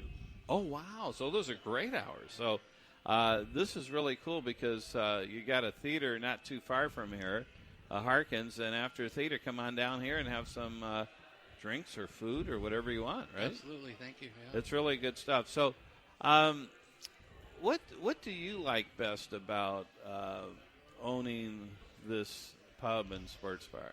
Well, it's a neighborhood place, and we enjoy just taking care of the people that all year round. Whether it be from out of town, they come down and spend the winters with us, or spring training. Well, that's coming up. Yeah. Oh, you're going to be packed. Yeah. It's across the street, basically. Yeah. That's a good time of year for us. Oh yeah. And then comes football season again, So we just all year round try to take care of all the, whether it be from out of town or, we're in a good spot. So. Yeah, no doubt. That's what I was going to mention because this is one of my spots here. It's right on the west side. We're West Siders over here, and I've stopped in with some of my buddies. This is our little meeting place from time to time, and the location is great. And what you kind of stole my question. I was actually thinking about the spring training getting ready to start, and you talk about a perfect location right near the stadium over there, Padres, Mariners. You've got to be excited for that time of year coming up. Yeah, sure am. Yeah. And they get the big crowds, I got to tell you, all over Phoenix and Mesa. And the day crowds, too. Most of the games are afternoon games. You get people to come over. They'll have a bite to eat, and then just hang out through the rest of the day. Yeah, there's no doubt about it. So, I've come here a long time, and I really enjoy the management here. They sort of set the tone on the environment, and the service has always been great. So, I have firsthand experience here. And now, St. Patrick's Day, let's go back to that with the corned beef and cabbage that I just love. You guys do such a great job. Usually it carries over for the whole month, right? It's not just that particular day. And we're planning on blocking off the parking lot and having a big party for the Really? Oh, what would that entail if you block off the parking lot? Well, just live music and like I said, a lot of green beer and plenty of corned beef and cabbage. So any band, are you going to have live bands playing? Yeah, we'll have a live band. Wow, anyone in particular that we might recognize? Not at the moment, but but you're gonna. Well, that's still about a month away, I think, right, or so, which is really cool. I don't want to spoil the surprise. Yeah, that makes sense, but it is highly visible right off. 83rd. Yeah. Are you doing anything special or specific for the Super Bowl? Or you just open the doors and everybody? Well, we're gonna have $2 draft Bud Lights. Okay. We're gonna have $5 Bloody Marys, $5 absolute Bloody Marys, and we're gonna have some games and prizes, and we'll do the little, the boards. And you have a betting interest in either team, or you have a prediction for us? The Patriots have been there. I'm kind of rooting for the Falcons just because they haven't won it. That's right. It's their second appearance. Have they ever won it? They have not. No, only, this is their second. Ed he played in the game for Atlanta in the first appearance. Oh, wow, cool. Against Denver, yeah. Oh, wow. See, look at that ring there. Yes, I saw that. It's very huge. nice. Yeah, nice ring, no doubt. It sure is. I'm rooting for the Falcons. I mean, I think it'll be a really good game. I do too. I'm excited. It could go either way. I mean, mistakes always play a vital part in any championship. Yeah. Well, so whoever makes the least mistakes, you could almost say, well, the other team, that team could have a big advantage. I'll be interested to find out. We might, next time we see you, if we can get a feel for whether it turned into a Falcon bar or a Patriots bar. It'd be interesting to find out the demographics, who comes through the door. I'm curious too. And then the division playoff games were so exciting, and then the last games were not as exciting. So I expect this to be really exciting. I think it will be. I mean, you got two superb quarterbacks, good passer ratings, and you got to figure that's going to be, certainly not a low-scoring game. I don't think. I think it's going to be. Each team, one team could get in the low 30s, maybe 31-28, something like that. Yeah, that's where most of the scores are. People have them in the low 30s. Yeah. I'd be very surprised if it was a defensive battle because both of these offenses. They're too good, the quarterbacks, right? Yeah, right. I mean, but usually defense wins championships, well, I'm sure Dave's rooting for an explosive game, too, because the happier people are in here watching the game, I just want double overtime. There we go. Keep it that would be cool. Yeah, there you go. Yeah, or a continuation every Sunday. No one wins. But, that would be really cool. So that's probably typically one of your bigger days, I suspect. Oh, absolutely. Yeah. When do they? What's hours on that? When do they start? When you open the doors tomorrow for the 10 Super a.m. Bowl? 10 a.m. So 10 a.m. you anticipate people getting in early, get their favorite seats. So we're going to watch the golf, and then we're going to get ready for the Super Bowl. Another thing too to throw out, and the decor is great. But obviously, you do the UFC as well, and you got another big fight coming up next Saturday. Yep. Yeah. Oh, yeah, those are fun stuff. With all these televisions in here and this wide open, this is a great place to come. Yeah, just a $5 cover for the UFC That's fights. it. Yep. Oh, that's not bad, right? That's actually really good. Yeah, that's really good. Yeah. And you got Holly Holm, who defeated Ronda. Yeah. Who hasn't lately? Yeah, that's right. That was disappointing, right? The second time she came back, and that was. What happened there? You think? I don't know. It didn't go over very well. No, I think it's maybe a concussion, maybe. No, it was the Tyson effect. Yeah. Same kind of. Really? Oh yeah. She had that lure of invincibility, and as soon as that cloak was taken away from her, everybody saw that she could beat, and her skills didn't match all the hype, and the right fighters have gotten a hold of her, and once that recipe is kind of out there, it's kind of hard to put it back behind the sort of psychological then. There's so many things going on with her because you could talk about, like I said, that she lost the invincibility. She also her skill set just doesn't match up well against others, and they now have the recipe to attack her. And then when she lost her confidence, that's the biggest thing. So in other words, it got so bad that I might be able to beat her if I had the California kid behind me so I could tag him in. Right? Yeah, you might need a little help, but so would I, to be honest with you. So. She looks tough enough, I got to say. But that's really cool. So anything else going on? Do you have any private parties? Sometimes you offer that. Always. We're kind of sitting in the private party room. Oh, okay. And we're open and welcome all kinds of whether it's a business or so that's sort of cool. And this is a nice room, and you have a back room over there we too. Got a I game know, room back there, which is really cool. And of course, the main restaurant. Now I notice you like golf. I see it on your. I do enjoy golf. Yeah. Yeah. Are you a golfer? Yeah. Oh yeah. You're not out there though at the. No, I playing. try to go every year with the Davis family, and I go out and. I just didn't make it this year. Busy with work, but that's I enjoyed okay. it. Yeah. You can watch it on TV. I was over on Wednesday for the Pro-Am. It was pretty crowded, right? Well, Wednesday is a good day to go because it's not yet. Oh. Because I wouldn't even attempt to go on a day like today. Today I think is the busiest. Is it? Yeah. And they're a lot more laid back on the Pro-Am. Yeah. I mean, and how about that foursome? Was it Bo Jackson, Yeah. Phelps, and Mark Wahlberg? I mean, how Oh, cool wow. I saw Phelps. I saw Mark Wahlberg. That's a and pretty good Jerry one. Rice was out there. Really? Saw a few different guys out there. Yeah. That's sort of cool, huh? Yeah. Makes it awesome. a lot of fun, but it is popular. I think one year, wasn't it? Yeah, 2-3 years ago, the Open and the Super Bowl was there. At the same time. Yeah. Well, yeah, a few years ago, yeah. That was nuts, right? Yeah. Didn't matter where you go. The traffic everywhere. Yeah. I mean, I'll tell you what was bananas. I'd never been over there to actually walk the course. I've been there. That doggone 16th hole is unbelievable. Yeah, that's a lot the fun. That's It where we'd is. always go, It's a grandstand. I mean, golfers are supposed to have all that etiquette and the quiet. Oh, yeah. The whole time I was there, it was nothing but music and, It's a stadium now. Oh, yeah, really? it's a All stadium. the way around, yeah. Have you been either one to what's called the Bird's Nest? Oh, yeah. I Years hear ago. that's a lot of fun, Yeah, right? years ago. Pretty crowded. Oh, and yeah, that's packed all day, all Wow. night. Yeah, that's a good time. I should probably go, right? Yeah, Maybe next year, right? Wow. So this is an exciting weekend, of course, with the Open, the Super Bowl tomorrow. Everyone's going to have parties, and we're anticipating, that's Greg's favorite part, the commercials. Will they be better than last year? We don't know, but I like the Cheetos commercials. They're funny. Yeah, or Doritos, yes. Yeah. Oh, Doritos. Lights. What did I say? Cheetos? Cheetos. Yeah, where did I get that? Oh, yeah, but Doritos. Doritos. We had the guy on that won that contest. He did.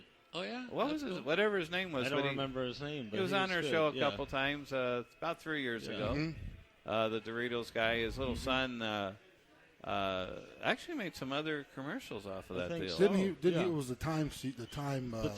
It was it was the time machine one. It was definitely good. So, well, anyway, Dave, thank you so much for joining us, and we'll be here another hour. You guys hour. come out here. I appreciate it very much. Yeah, our pleasure. And we'll be stopping in now that we. Oh yeah, love to meet the owners and come out. Oh yeah, terrific. No doubt about it. But thank you again. My and pleasure.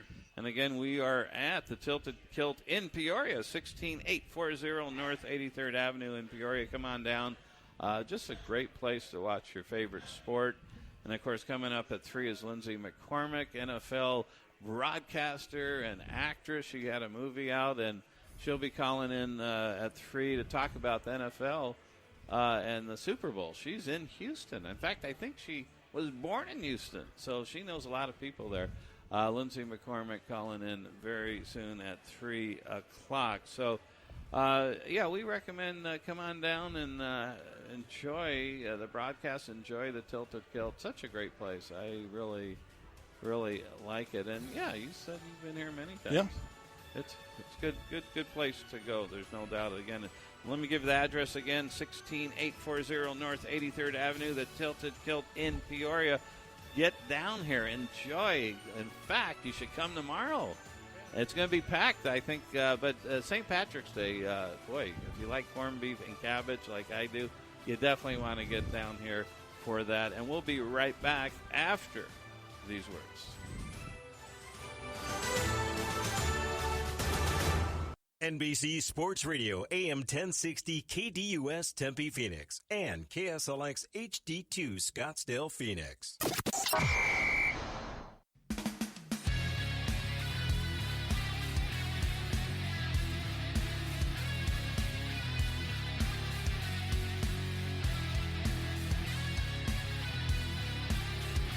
And welcome back again to Breakthrough Sports. Now, this is interesting because I went to Breakthrough Sports from Real Hockey Talk, but that's how we roll here. That's how we roll, Dave. Yeah, 1 to 3 is Real Hockey Talk. 3 to 4 is Breakthrough Sports, which is general sports. We're going to talk a lot about the Super Bowl coming up, of course, tomorrow. And we are live at the Tilted Kilt in Peoria, 16840 North 83rd Avenue in Peoria, Arizona. Having a good time here. We just spoke to the owner of this great establishment, Dave Thor. Big sports fan, you can tell. Big golf fan as well. So let's see. Crew, do we have Lindsay on? Not yet. Okay, we're expecting Lindsay McCormick from Houston. She's been a broadcaster, NFL, a lot of special events, an actress, had a movie out that came out about 3, maybe 4 months ago. And very, very talented young lady, very cool. Been on the show many times, actually. So I can only imagine what kind of time she's having over there in Houston. Right now. She just loves football. Yeah. I mean, just a huge sports fan. Oh, I tell people all the time, there's nothing like the Super Bowl city each year, wherever it is located.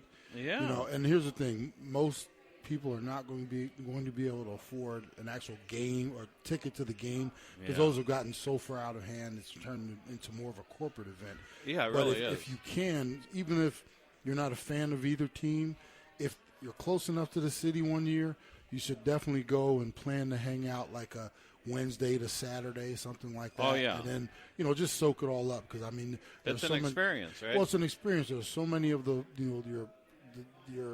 players that you've watched over the years are there for all kind of events and a lot of media stuff. So, you never know who you're going to run into. You can see some of those, classics. You've got your Marcus Allens, people like that just strolling through the city, and these are the people you can bump into. Oh, yeah. And then there are so many different types of events you can attend. Yeah, there's no doubt. I remember we did a broadcast 3 years ago. It was at a Super Bowl party, and we ran in, interviewed Tom Arnold. Oh wow, who else was there? Remember, Greg? It's been a while. I forget who. Okay, but anyway, there's a lot of people there, so good stuff when there's Super Bowl in your city. So definitely participate because it doesn't happen very often. Yeah, and we, the good thing is we're on the rotation here. We get it every 4 to 6 years or so out here in Arizona. Oh, I didn't even know it was that much. Yeah, we've had 2 in the last. Let me see, the Patriots and Patriots and Giants were here, like in 2008 or something like that. We're in the rotation with the national championship. Yeah, that one too. But that's then cool. Just a couple years ago or so, we had 2 years ago we had Seattle and the Patriots again. That one was here. Oh, was that here? Yeah. Wow. Yeah, so we're in a rotation. The famous call. Yes, that was right at our little stadium around the corner. Yep. Man, I was hoping for Seattle, quite honestly. Were you really? Yeah. Oh. I like Pete Carroll. What can I say? Well, to be honest with you, I'm not a Seattle fan anyway, but they came in here and pretty much tried to take over our city. The Seattle fans. Yeah. And because obviously we live right here, very close to the stadium. There were a lot of people in our area here. Yeah. The Seattle fans were just so obnoxious. Oh, they were? Oh, yeah. Oh, I didn't realize that. So I like I said, it didn't take me much to be rooting against them. Yeah, I can imagine. Yeah. But not this time. You're going to root against the Patriots. Yeah, I got to root for those Falcons. Yeah, you got. I mean, do you still know anyone from? Oh yeah, I still. Team? Yeah, every year we have an alumni event back in Atlanta. We all come back. I didn't make it this year though, but wow. The Falcons, out of all the organizations and teams I played with, they are the most family friendly still. Oh wow! They reach out to us as former players all the time. They have events for us. We go back. A few years ago, the team prior to this, obviously now Super Bowl team, we were honored for our trip to the Super Bowl. They actually brought us back, a bunch of us, and we got to go down on the field for a halftime event and wave to the fans. Really? Yeah, it was kind of cool. Well, that's really cool. They do that. So from all years, so it's a lot of players. Well, yeah. It was. I think it was the 40th anniversary of the organization, and this is a few years ago. Probably, I want to say it was probably about 5 or 6 years ago. That is really cool. And every year they do that. Well, every year we have the event. Yeah, and we're in. They actually were able to go back and pick and choose from a list of games. The home games to come in and bring a guest as well.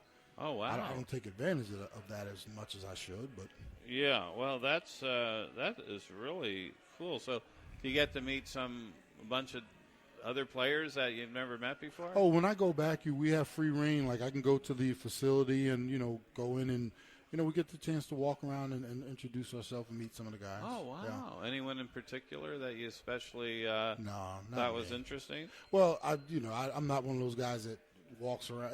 I just kind of went to – I wanted to honestly, it was more important for me. I like to go back and see some of the front office people that are still there. Oh, really? And there's still some there? Yeah, they have taken care of us for years. And, for instance, a young lady in the front, Brenda, she's been with the organization probably the last 25-plus years. Oh, really?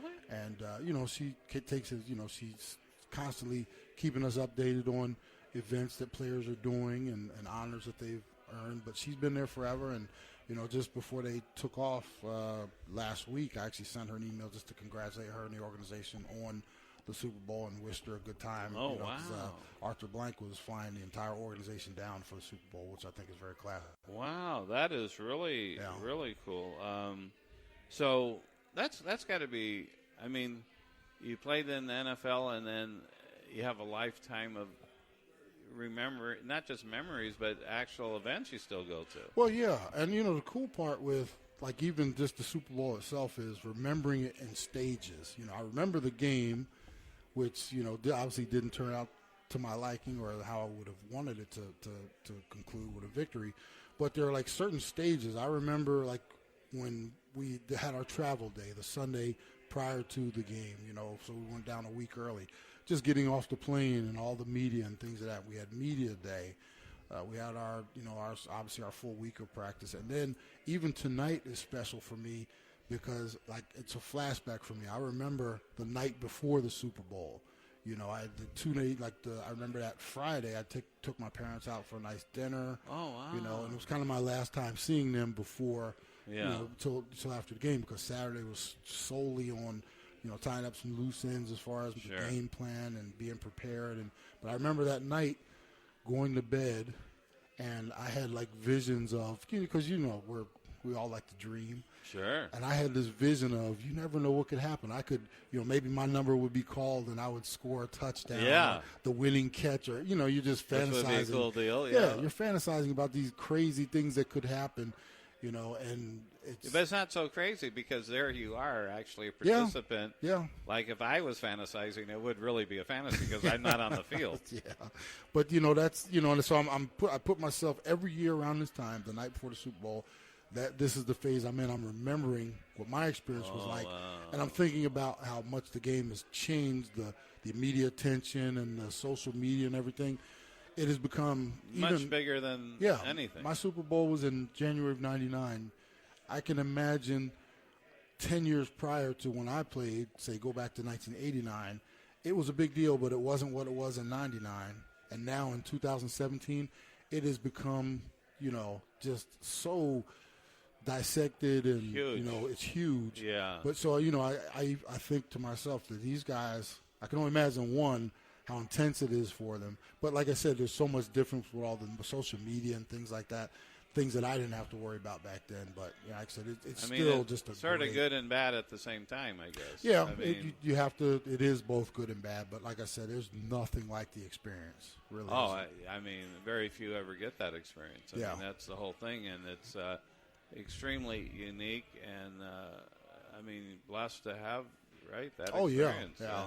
There are a lot. I'd say all the time. There are so many guys who played in the league for however long. Some of them, and they never get there. Yeah, some were there for a coffee break. Some were there for, an eternity, and they never got a chance to experience that big game.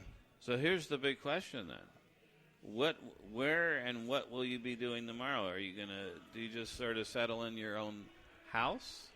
I am actually going over. The plan is I'm going to go see my mom and dad early in the day, take my little dude over. Oh, okay. We'll have an early afternoon bite to eat with them. Yeah? Then I'm hightailing it back to the house so I can. Your house? So I can put my feet up, watch the game in total peace and total silence. I do not need a crowd. I don't. So you like to just be where you are and focused in on exactly by yourself, pretty much. Yeah, Yeah, so you don't want to be distracted. Not even so much that. Yeah. I just don't, in my old age, I'm just not.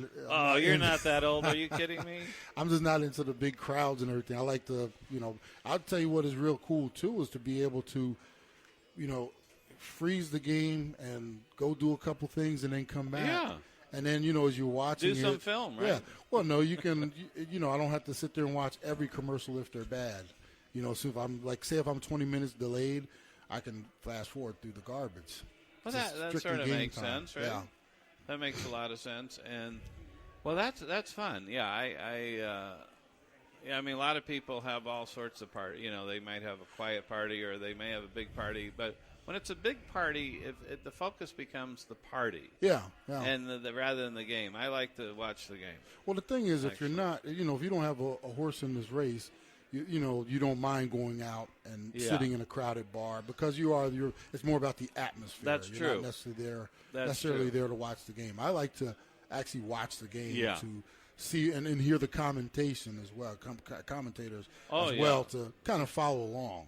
Have you ever considered being, one of the commentators with that would be an interest to me. NFL? I love watching football, and I always explain it to people like this, because a lot of people will ask you, well, do you watch a football game the same way that I do? And I tell people actually no, because I can actually look at a game and it's not guys just running into each other out there. It looks like a fire drill sometimes.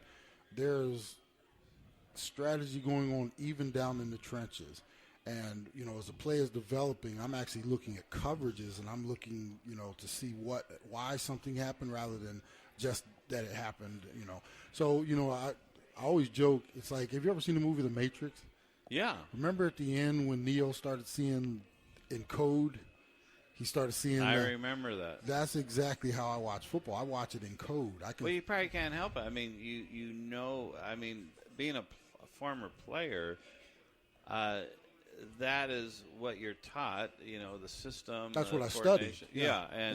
And it gives you an added dimension, actually. It's almost like a coach, how they'll watch a game, not necessarily for enjoyment, but it's sort of work. You can actually see why plays were successful and why they weren't. Yeah. Whereas, it's moving at the speed of light.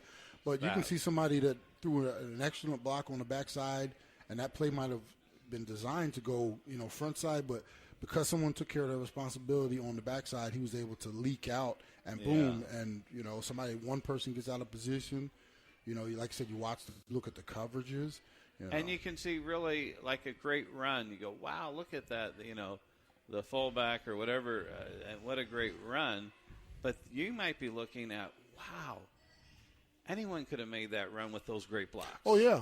I mean, right? You're probably looking at that. And on the flip side, you look at a play and it turns out to be like a 5-yard gain. And in my mind, I'm thinking, wow, if that one block or if this would have been picked up on the backside, that could have been an 80-yard run. Because I saw, you're able to see where someone was unable to cut somebody off on the backside, or on the flip side, if someone was able to make an acceptable play on the defense. It's not always offensive guys' fault. Sometimes a defender will just make an excellent play, and a lot of that is just out of instinct because, he knew where he was supposed to be, where he was prepared for what he was looking for. Or it can complete collapse of the defense, the offensive line, but the running back makes incredible. Out of nothing, he can make something, and that's beauty too. Well, see, I like to watch the offensive line too because people look at those guys, and you hear guys 6'4", 330, 350, and those guys, they are huge now. Oh man! But they are some of the most athletic men in the world. They can run to do what they do, and not just run, but they have to. People don't realize how nimble they have to be on their feet. The defensive guys, they're stunting. They're, sending extra people. They're coming off the corner. They're, they got games working on the inside where defensive tackle will go outside. The end will fake like he's coming outside and loop around inside. These guys have to pass stuff off. They've got to do all that. And at the same time, like I said, the kitchen sink's being thrown at them. So they not only have to be athletic, but they have to be so intelligent to do what they do. And mentally sharp. I mean, you can tell if you're watching the game, you can tell when somebody's either unprepared or they, like I said, they're just getting whooped. They don't have the athletic ability to keep up. You can tell. So when you draft, when you recruit, or whatever the case may be, I mean, I guess great coaches can tell, who's really mentally have the mental capacity or awareness to be able to play, and who's physically, ready, and the intelligence, like you said. Is that hard to pick out without seeing a lot of film? Well, the smart organizations, they have a philosophy and they stick with that. That goes right along the lines of some of the things that we've talked about. Drafting players and even bringing free agents in, it's all a crapshoot. It is. But the good ones they hit more than they miss. Yeah. And there's a certain percentage. I guarantee you, if you went to someone like a Bill Polian, who was the mastermind behind the Indianapolis Colts, over the course of his career, he'll tell you he didn't hit on everyone, but his percentage of where he was correct was pretty high. And you get an organization like the Cleveland Browns, and their flip-flop, their hit rate is probably equal to his miss rate, So, like I said, then the one thing you can't measure, like you can look at tape, you can look at physical ability, what they've done, which I think should be a huge part of, evaluating a prospect, if you're going to draft a young man. But the one thing you can never, which is hard, obviously you do the interviewing and things like that. If he doesn't have heart, Dave, if he doesn't have the desire and the will to do that's another thing we didn't even, right? Someone with heart can overcome many different. Well, here's the thing: deficits. you can't overcome the lack of talent, but you can elevate yourself. Like everybody's not. For instance, on a basketball court, everybody's not Michael Jordan. No, but if you have whatever amount of talent you have, if you can approach it with that same type of will, you can elevate yourself to whatever your max is, and then even a little above that sometimes. And some of that comes with being prepared, studying, putting those extra hours in, knowing your game plan, working on your weaknesses, not just your strengths. There's so many things that go into the whole, athlete. And this is true for business as well. We're talking athletics, but this is true for, you see people, they're so like, you talk about people all the time like they could sell ice to an Eskimo, or those people have those same attributes. And like I said, not everybody's born the supreme salesman, but if they approach it a certain way, they can take, like I said, whatever their ability or skill is and elevate it to that next level. So it's like they made a movie after the guy. What was his name from Philly? The guy that Invincible. Yeah, and remarkable. Coming out, trying out. I think he played high school football. Yeah, but he didn't play much for what? Mark Wahlberg played that part. Yeah. Pretty cool dude. Mm-hmm. Pretty cool movie. And Vince something was his name. Yeah, what was his name? Vince Vaughn. Vince Vaughn. No, he's an actor. A good actor, too. A funny actor. Wedding Crashers is one of my favorite movies. See how my mind rolls. Okay. Papel. I knew it was a P or something. Oh, wow. Yeah, so that's pretty unusual. Your story is quite unusual in itself, too, though, being able to do what you did. That, I still think, I don't know how that was possible, but you did it. But it's great skill, great heart, great desire, determination. I mean, I could go on and on. About 9 years in the pros at baseball, and then deciding one day to quit and then play football. Even though you got scholarships from everyone, USC and Penn State in high school, but you never played college football and still made the NFL. To me, that I can't even imagine. Really, right? Every time I see guys, it's like a remarkable. Something against all odds you did. Yeah, and the craziest part was I had this vision in my mind, when I finally made the choice to pursue it, and my biggest enemy was almost myself. I almost talked myself out of taking the chance, But I was blessed. I had a lot of, I would say, obstacles in the way. Sure. But at the same time, I caught a break or two at the optimal time, which helped me, achieve the ultimate goal. And you had good support, right, from your family. Oh, yeah. Your brother Irv played. Was he on the 49ers at the time? He was with the Saints. So the Saints. He was in his third year in New Orleans. Wow. Yeah. So, and that's helpful. Oh, definitely. Yeah. I mean, yeah. Like I said, there was a lot of things that fell into place for me, but in order to achieve it, I had to. Yeah, it was, like I said, it wasn't the easiest thing in the world to do. No. And but I was, I made up my mind I was going to get it. And that's another part of success, making that decision congruently. Like with your whole being, you just know this is going to. Well, I call it the leap of faith because for me, I was walking away from a 9-year baseball career. I was in AAA.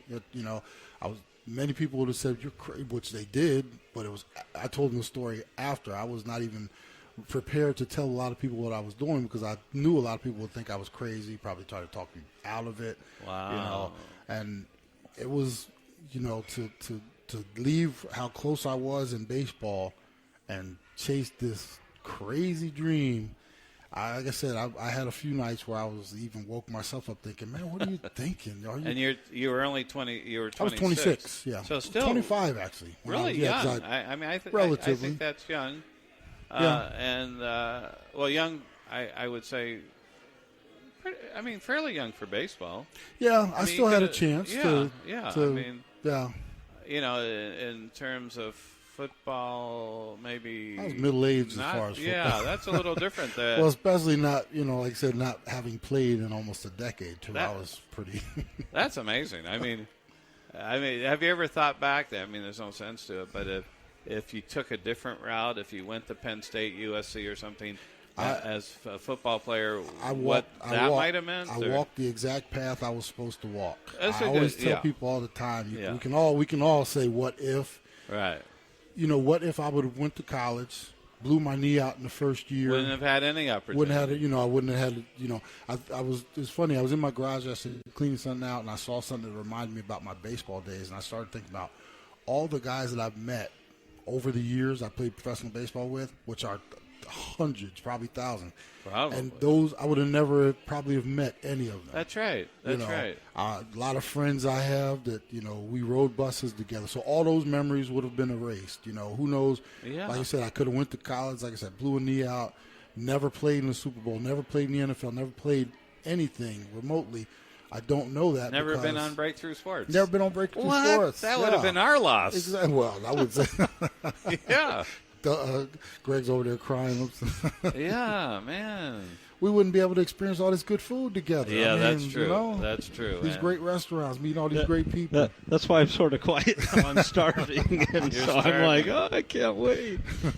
Yeah. So, wow, that's very that's a very good attitude, to have, to think about, hey, the path he took, and it's full of blessings. Yeah, and that's not to say that if we all had a chance to do it over, we would. Well, I wouldn't do it over. I would just correct a few things along the way. Oh, okay.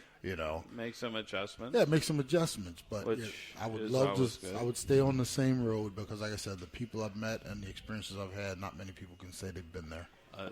I don't know anyone except you that could say they've been there. Right? Your brother, I don't think went. No. Every time he sees my ring, he tries to take it off my hand. Yeah, because he was with San Fran that year. He was with Jerry Rice and Steve Young, and they beat us the first time early. They pounded us in week 3. I think week 11 they came to Atlanta. We beat them. Oh man. The wild card week they had Green Bay come in. They beat Brett Favre and the Packers, and then they had to come to us. So we beat them. Obviously, went to Minnesota, went to the Super Bowl. But he's always, cracking on. Was that Joe Montana? No, that was Steve Young that year. Steve Young. That was Steve. Yeah. I always enjoyed watching him. Yeah, they had a great team. They were, like I said, that Saints. Was he a starter? Yeah, he was a starter. Yep. So he had a pretty good career? Yeah, Irv played 8+ years.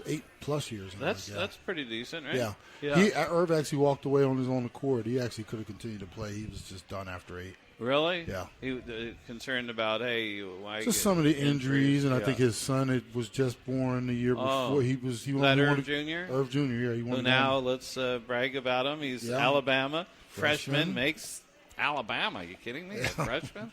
I can't even imagine. Yeah. So this is going to be exciting. And we'll try to get him on. Right? Oh, yeah. We'll definitely get him on at some point. That is just, and all the memories come back to you and Irv now, living vicariously through. Oh, yeah. For little Irv or Irv Jr. Yeah.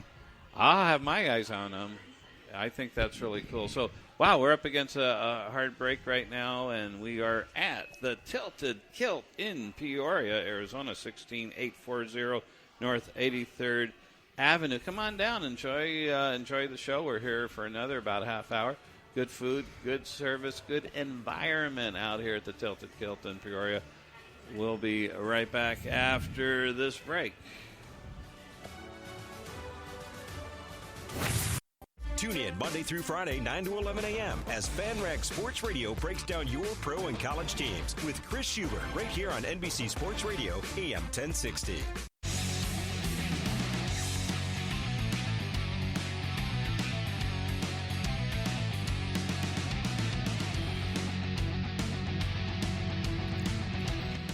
And welcome back again. You're listening to Breakthrough Sports live on NBC Sports Radio AM 1060 KDUS.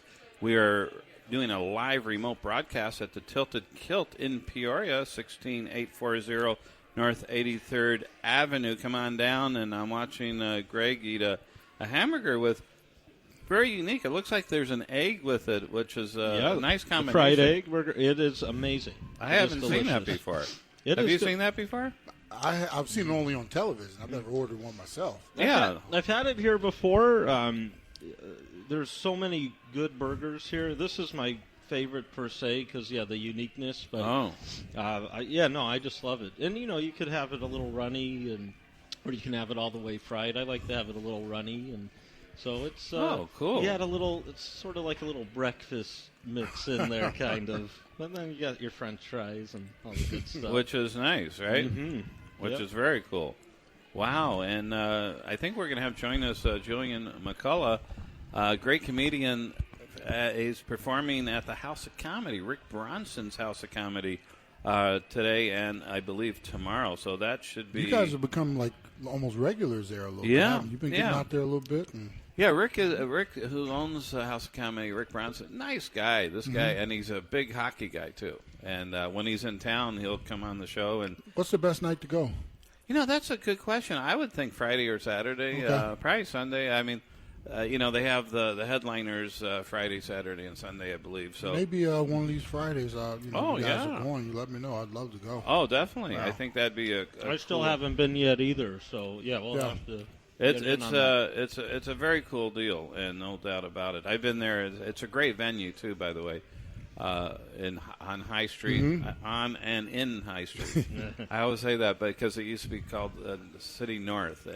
But it's a cool place down there. Really, they have some really good things, a lot of good restaurants, and they serve food also at the House of Comedy, which is really good. Backed right up to Desert Ridge as well, so you got all that activity over there. You could go see an early movie, then go over and catch a show. You could have a bite to eat. There's so many options over there. A lot of Buster's is there. That's right. That Desert Ridge. Yeah. There's no doubt. It's a really fun place, and I've been there. And they also hold networking groups as well at the House of Comedy. So we'll hopefully get Julian on momentarily. Talk a little bit maybe about the Super Bowl too. What's going to go on? So. Now, we didn't get Greg's prediction on the Super Bowl. Well, I'm just fascinated because something is going on this TV in front of us. The Colorado Avalanche are winning a hockey game. Yeah, that is amazing. About 4 minutes left in the third. They're up 4-2. Winnipeg, you should be ashamed of yourselves. You might lose what's going on to Colorado. But, well, I want Atlanta. And so I'm going to predict Atlanta because I don't know much. But, no, I really... the run they've had is obviously very nice, and we know with the Patriots, they know how to win, and Brady and company, but it doesn't always happen, and I think Atlanta is going to pull it off. I think it's my thing is I think it's going to be a great game just because of the kind of the contrasting styles, if you want to call it. Atlanta's very explosive. And the Patriots are very methodical, and but with the potential to be explosive too. But I love some of the matchups. You've got right off the bat, you've got the mind of Belichick versus the offensive staff of Shanahan over there. Then you've got Brady and Matt Ryan, 2 great years. Matt Ryan, I think he's predicted to have pulled off the MVP this year, so he had a great season. And then, like I said, defensively, the Patriots are their number 1 ranked defense. I think a little bit of that was smoke and mirrors because of some of the competition they played in that division. Right. But still, to carry that through the season, their challenge is going to be to stop Julio Jones and that offense, and Oh man, that guy, right? Best wide receiver right now. He has the most I've seen in a very long time, meaning his size and his speed and his ability to catch the ball, and then the yak afterwards, the yards after he catches the ball. I mean, that he's got, you look at a lot of wide receivers, and he's either just a little smaller than you might want, but he's fast, and, then you got guys who can run speed demons, but hands aren't always reliable. He has all of it, and, I mean, if I was a defensive back, I'd be not sleeping very well tonight. Even if you're Sherman? Sherman probably doesn't have two. I mean, he's an elite guy as well. Yeah. But, or your average, let's call it your average DB. That'd be scary on the national stage, worldwide stage. Well, yeah, you can be embarrassed out there. Yeah, there's no doubt. Wow, that should be fun, though. And what's going to really happen, and it's something that we've never seen before, is that Atlanta will be leading by 6.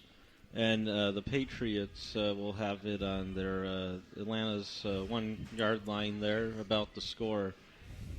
And instead of running it in, Brady's going to throw it and get intercepted to help Seattle out. No, I hope. We hope a very close game, just down to the wire. It's always a lot of fun. And even though I'm not a big football guy, and I joke that I watch it for the commercials, but no, I mean you gotta watch it. It's amazing. Come playoff time, you get really, even for a casual fan like myself, you get really, hooked into it. Well, most playoffs, when you're in the playoffs with sports, it's exciting. I mean, I don't watch a whole lot of basketball, although I do like the WNBA. Yeah. I do like the women's basketball, but I'll follow them during the season and report on them. But NBA, I'll wait till the playoffs, and then it's exciting. I think the thing that sets the NFL apart from the other leagues is everybody else has a series. Exactly. Baseball, one and done, quick. Yeah. In the NFL, this, once you get to the playoffs, is you win or you go home. It's, Always very similar 7. to March Madness, too, and that's why we get so excited about that. But this, this is it. There is no, if we don't get this one, we'll get them tomorrow. This is it. And that's true. It makes it, do or die type of. I'm not going to lie to you guys, man. I every now and then, when I think about our Super Bowl loss, I'm not going to lie, I almost shed a tear. Just thinking about it is the toughest, as far as my sporting career, it is it's the biggest loss I ever had in my entire life. Right. There's nothing like losing a Super Bowl. I mean, it's the big stage. It's the best of the best, and it's rare you get back there unless you're the Patriots. You get back there, seventh? This is their seventh time. I was going to say 7 times. I can't imagine that. That is remarkable. Unbelievable. Actually. And this, because obviously your common denominator is Brady and Belichick. Right. They've been to 7 of them. That's hard to just fathom. So let me ask you this. This is a good question, I think, and maybe not, but let me see if you think it is. If you took one out of the equation, or which one would you take out of the equation but still have success? So in other words, if Belichick did not have Brady, would he be as successful? Or if Belichick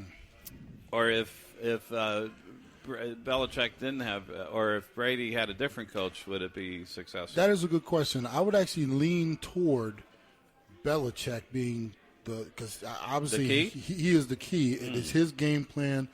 It is his philosophy. He's brought the players in. He's put them in position for the success. Now, you can't take anything away from Brady because he's the one who's orchestrated on the field, but you also think about this as well. Yeah. Belichick is also responsible for the defensive side of the ball. Well, that's true. Whereas Brady, like I said, he goes out there and does this thing offensively. None of that is possible. And defense is defense, because they haven't necessarily won everything they've won just because of the offense. They've had to have that defense to balance everything out. Well, joining us now is a very, very funny comedian going to be performing at the House of Comedy tonight, I believe, 7:30, 9:30. We'll ask him. And tomorrow, I believe, Julian McCullough. Julian, how are you? Hey, how are you doing, guys? We are great. Thank you so much for calling in. One of my favorite places, House of Comedy, Rick Bronson's House of Comedy. So you have some pretty good credits there. I believe, Comedy Central. You've been on Conan, MTV, a whole bunch of things. So tell us a little bit about your background. When did you first know you want to be a comedian? Well, I'm from Philly originally, and I don't know if you guys know, but that's pretty much the most sarcastic place in the country. You guys were talking about. Oh yeah. The Patriots and everything. Like the Northeast is just like, it's brutal. So if you grow up there, you got to learn how to take care of yourself. And yeah. Basically it was survival. I wasn't a big kid, so it was like I had to offer something. So I was funny, so people would either be my friend or not beat me up. Hey, that's pretty cool. Yeah. Well, how tall are you? Well, now I'm an enormous man. I'm just kidding. Oh. I'm 6 foot now, but when I was a kid, I was just like so skinny. People were worried about me. Yeah. I wanted to play you had football. a It was late like my growth dream spurt. in life, Yeah. but I did not have it. So, are you a Philly sports fan? I was. I am. I still follow them, but I can't get too involved because it's too heartbreaking. Yeah, the Kings. They're so frustrating. It's this weird self-sabotage thing or something that goes on over there that it's really hard. They've had their Especially troubles. Yeah, I know. We were talking a little bit about the Eagles a little bit earlier. So tonight you have a show at 7:30. 7:30 and 9:30. And 9:30, and then tomorrow at what time? No, I think they actually canceled the show tomorrow because they didn't realize it was the Super Bowl. Oh, that's right. That would be tough, wouldn't it? But if anybody wants to call in and say they want to come tomorrow, I'll go do the show. So let me know. Yeah. Now, you were there last night too, right? Yeah, I was. Yeah, great. I love the club. It's a beautiful club, and the crowds are really great. Yeah. So, what's your style? How would you describe your style as a comedian? Are you similar to any particular comedian that we may know of?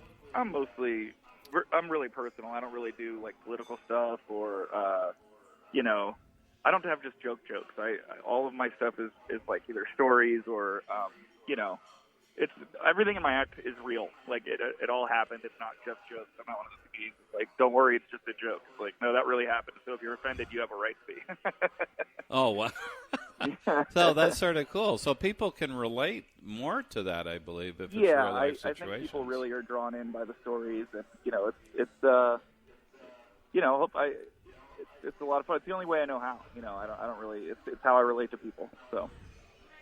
And I do a lot of crowd work. Don't sit in front if you don't want to get talked to. Yeah. Well, so you're very interactive with the Yeah, audience. I interact, but I'm not mean. I don't pick on people. I interact, and it's a lot of fun. It keeps me. So, Julian, let me ask you. Yeah, well, it makes sense. Who influenced you as a comedian? I mean, there's a lot of great comedians in the past. I mean, my day. Well, it was actually before my day, but at the tail end of their careers, I've seen Don Rickle, Buddy Hackett. But that was really even before my day. But there's been a lot of great comedians. Who influenced you? Who did you watch as a kid? When I was starting out, I got into the Comedy Cellar, which is a club in New York City. It was very famous. When I started there, all my heroes were working there. So I would, you'd work there every night, and I'd see Chris Rock a lot. I'd see Colin Quinn. I'd see Louis C.K., Patrice O'Neill, all these guys that, just by, it'd be those guys, and then I would go on, and then somebody else would go on, and you just watch them work, and you see, it's just really being in the culture of it and hanging out at a club in New York City and seeing, how hard they're working and how hard they're pushing themselves. And, I'd say it's more of a scene of guys that really makes the influences a comedian. It's not just one guy. That makes sense. Have you heard of Tommy Koenig by any chance? I don't know that guy. Sorry. Yeah, he's been around. He's actually performing at the Herberger Baby Boomer Baby. He's doing a one-man show. I was just curious if you heard of him. No, I haven't. Other sorry. shows. Yeah, that's okay. But what's some of the comedians that make you laugh and my favorite comedians now are probably, let's see. Oh, I like John Mulaney. I like Louis C.K. a lot. I'm pretty close friends with Amy Schumer. I think she's pretty great. Who else? Chris Rock is still great. He's coming out with a couple new specials soon. Oh, he's funny.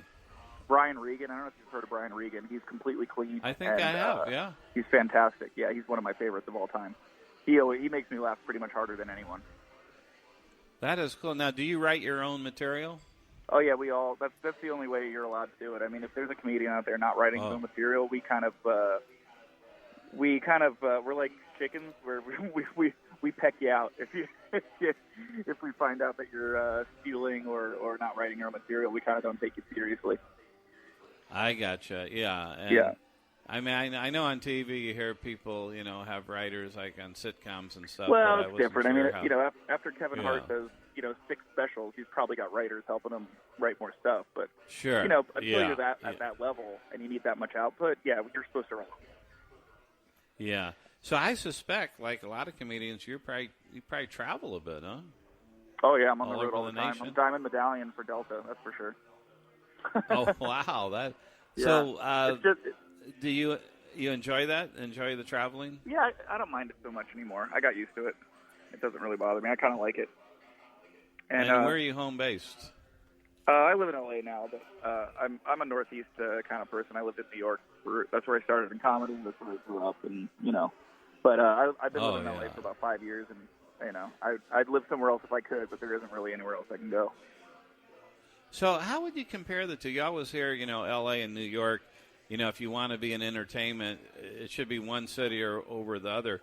Is that true? I mean, pretty much. I mean, you got to go where the work is. You got to go where the culture is. And so it's, there are guys that live to other places. If you're only doing the road, if you're just performing live all the time and that's your only job, then you can pretty much live wherever you want. But if you're trying to do TV and get a TV show and stuff like that, you got to live in LA or New York. Yeah, that's what I figure. But it's is there one better than the other? Would you say New York, like for a certain type of entertainer, is better than LA, for example? Yeah, I think the culture in New York is more like about the quality of the stand-up than LA is more about getting famous. Oh, really? So LA is about being, because with Broadway in New York, you got all the theater stuff, which is pretty big out there, I would think. Yeah, but it's really just the culture of comedians. Like, the pressure's on to be the funniest guy in New York, and if that competition doesn't really exist in LA, it's a different set of criteria, and so it's like I feel like the priorities are very different. In LA, it's like, who's the most famous person and in New York, it's what's your best joke. Now, how do you write the jokes? I mean, does it just sort of flow out of you, or do you attempt to look at life and look at things that maybe other people never have looked at and make it funny? They just come to me. I mean, I think if I think of something funny that day, I just try it out on stage that night. If it goes somewhere, then I keep it. If it doesn't, then I get rid of it. That's pretty much it. But that's sort of cool. How often do you improvise on stage? I mean, is it, or do you have some? I improvise quite a bit, more than the average comedian, I think. Because I get bored. I like that when. Yeah, but I think that's sort of cool. When you're interacting with the customers like that, and if you're, you have the quickness to be able to make something very funny about the customer. And how about hecklers? How do you handle? I always ask comedians how they handle hecklers. I don't get hecklers very often. People yell stuff out, but it's rarely heckling. And if we do get, I always say, if you have a microphone and a spotlight, you can't beat a heckler, then you have no business being on stage. So it's pretty, well, that's true. And and I don't just go for the cheap joke or whatever. I try to draw them out and let them hang themselves usually. Now, the big question is, who's going to win tomorrow? Which I'm team? rooting for Atlanta because of the evil empire. It needs to be taken down. Yeah, they have two gates after two things. They have Atlanta. The Flake Gate and. Yeah, I know. But I was just in Atlanta recently, and the passion in that town for this team is really exciting. I think those fans are so excited. Oh yeah. And I feel like New England is kind of used to it at this point. You know what I mean? They kind of expect it, so it's just not the same. Yeah, I think you're right. And now, of course, we have Ed Smith there, one of our co-hosts, and Atlanta made the Super Bowl twice. He was in the first Super Bowl against Denver, and so Ed, say hi to Julian. How you doing, Julian? Hey, how's it going? That's good, impressive. man. I heard Hopefully, you guys talking before. Hopefully, we get a good game tomorrow. That's what everybody. That's what I know. Yeah, I just hope it's a good game. Yeah. Like when was it? Well, it was 2 years ago, right? Seattle, the Patriots, or was it three? 3 years ago. 2 years ago. Oh, 2 years. Yeah, and that was, well, to me, a disappointing ending, and I'm sure to you, Julian, it was when Seattle. First and goal, like on the 2-inch line. Decided to throw a pass. I go, oh no, are you kidding me? I could have made that goal. It was very painful to me. I'm a big Pete Carroll fan, and I felt that was actually crazy. I felt bad for him. Yeah, what can you do, right? Oh, guys, the ticker, the breaking news is that due to his friendship with Patriots coach Bill Belichick, Donald Trump has decided to ban the Atlanta Falcons from participating in the game, making the Patriots the champions. Unbelievable. Hey, he's going to be there, and I hear he's going to have a big interview with Bill O'Reilly before the Super Bowl. Yeah. In Houston. Interesting, huh? No. I don't know. Maybe not. Okay. But anyway, so, Julian, it's really been an honor and pleasure to have you on the show. Oh, sure. Thanks for having me on. I appreciate it. Oh, yeah. And we want to remind everyone, get out there tonight. It's a perfect way to celebrate the Super Bowl Eve to see Julian McCullough. It is. Rick Bronson's House of Comedy, 7:30 tonight and 9:30. You won't regret it. Sounds like a lot of fun, and I got to tell you, so we much. really appreciate you calling in. You're more than welcome, Julian McCullough. Thank you very much. Thank you. So, wow, we're almost at the end of the show. Lindsay did. She was a little busy. And a lot going on there. Yeah. So she did call in, but we had Julian on. So we'll have her on, maybe next Saturday just to do a recap. That's not a bad idea. She's a very nice lady, about really like a young lady, 30, 31. She looks a lot younger, though. Younger than that. Well, I think she said she was, but she looks like 22. Yeah. All right, that's my commentary on young ladies. Okay, but anyway, so this was a fun show today. That hit, you were talking, and you probably saw my expression. Yeah, you guys, I knew something happened. Oh, a wicked hit on, who was that? The Colorado? Shively, I think. I think he got hit. Shively got hit. Yeah, Shively. Winnipeg. Yeah. Yeah. And boy, I'm assuming it's the type of hit that I wish Justin Bieber would have gotten last week. Yeah, we forgot to talk about Bieber's hit. and Chris Pronger showed he still had it. Yeah, that's Big right. Hit on Bieber, and I just wish that would have been for real. Mm-hmm. They immediately Bieber scored a goal, I believe, at least one. So unbelievable. But they got the hit, and so that's good. The Winnipeg players immediately jumped Colorado, whoever did the hit, and that's how it is. Was there a penalty? Did you know? Was it a head hit or? You know what? I don't know. I didn't see it. I just saw them wrestling. It was a wicked hit, though, I will say. And what can you do? And there's the King game again. So this has been a lot of fun. Thank you to Rick, the hockey guru from Boston who lives in Phoenix. Yeah. Then we had Julian McCullough. We had, who else? I'm trying to remember. We had Oscar Urquiaga. Yeah. And, David Thor, of course. David Thor, owner of this great Tilted Kilt. Yeah, come on down here. It's a lot of fun. 16840 North 83rd Avenue in Peoria. You're going to like it here.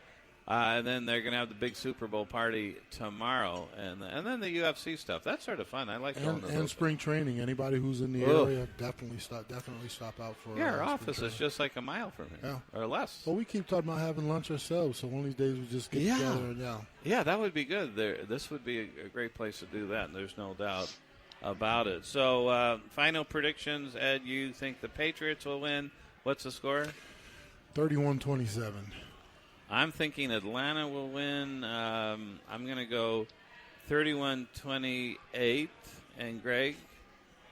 I'm going to say 27-24 Atlanta. 27-24 Atlanta. And Mitch, you're going to think who? Atlanta or Patriots? And he says... Well, it's a good choice. Yeah. by 3 points. Okay. Any prediction on the score? No. Okay. Score prediction. But that's a fair choice. I got. What about over/under on how many good commercials we get? I think it'll be more bad commercials than good commercials. So I'm saying over under 2.5. Okay. You're going over or under?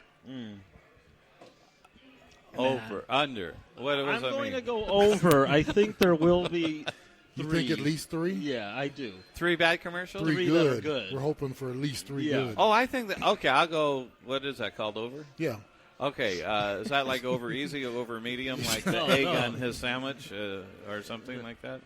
Yeah, I already gobbled it. He already ate it. Hey, and you, that was good. Calamari was great.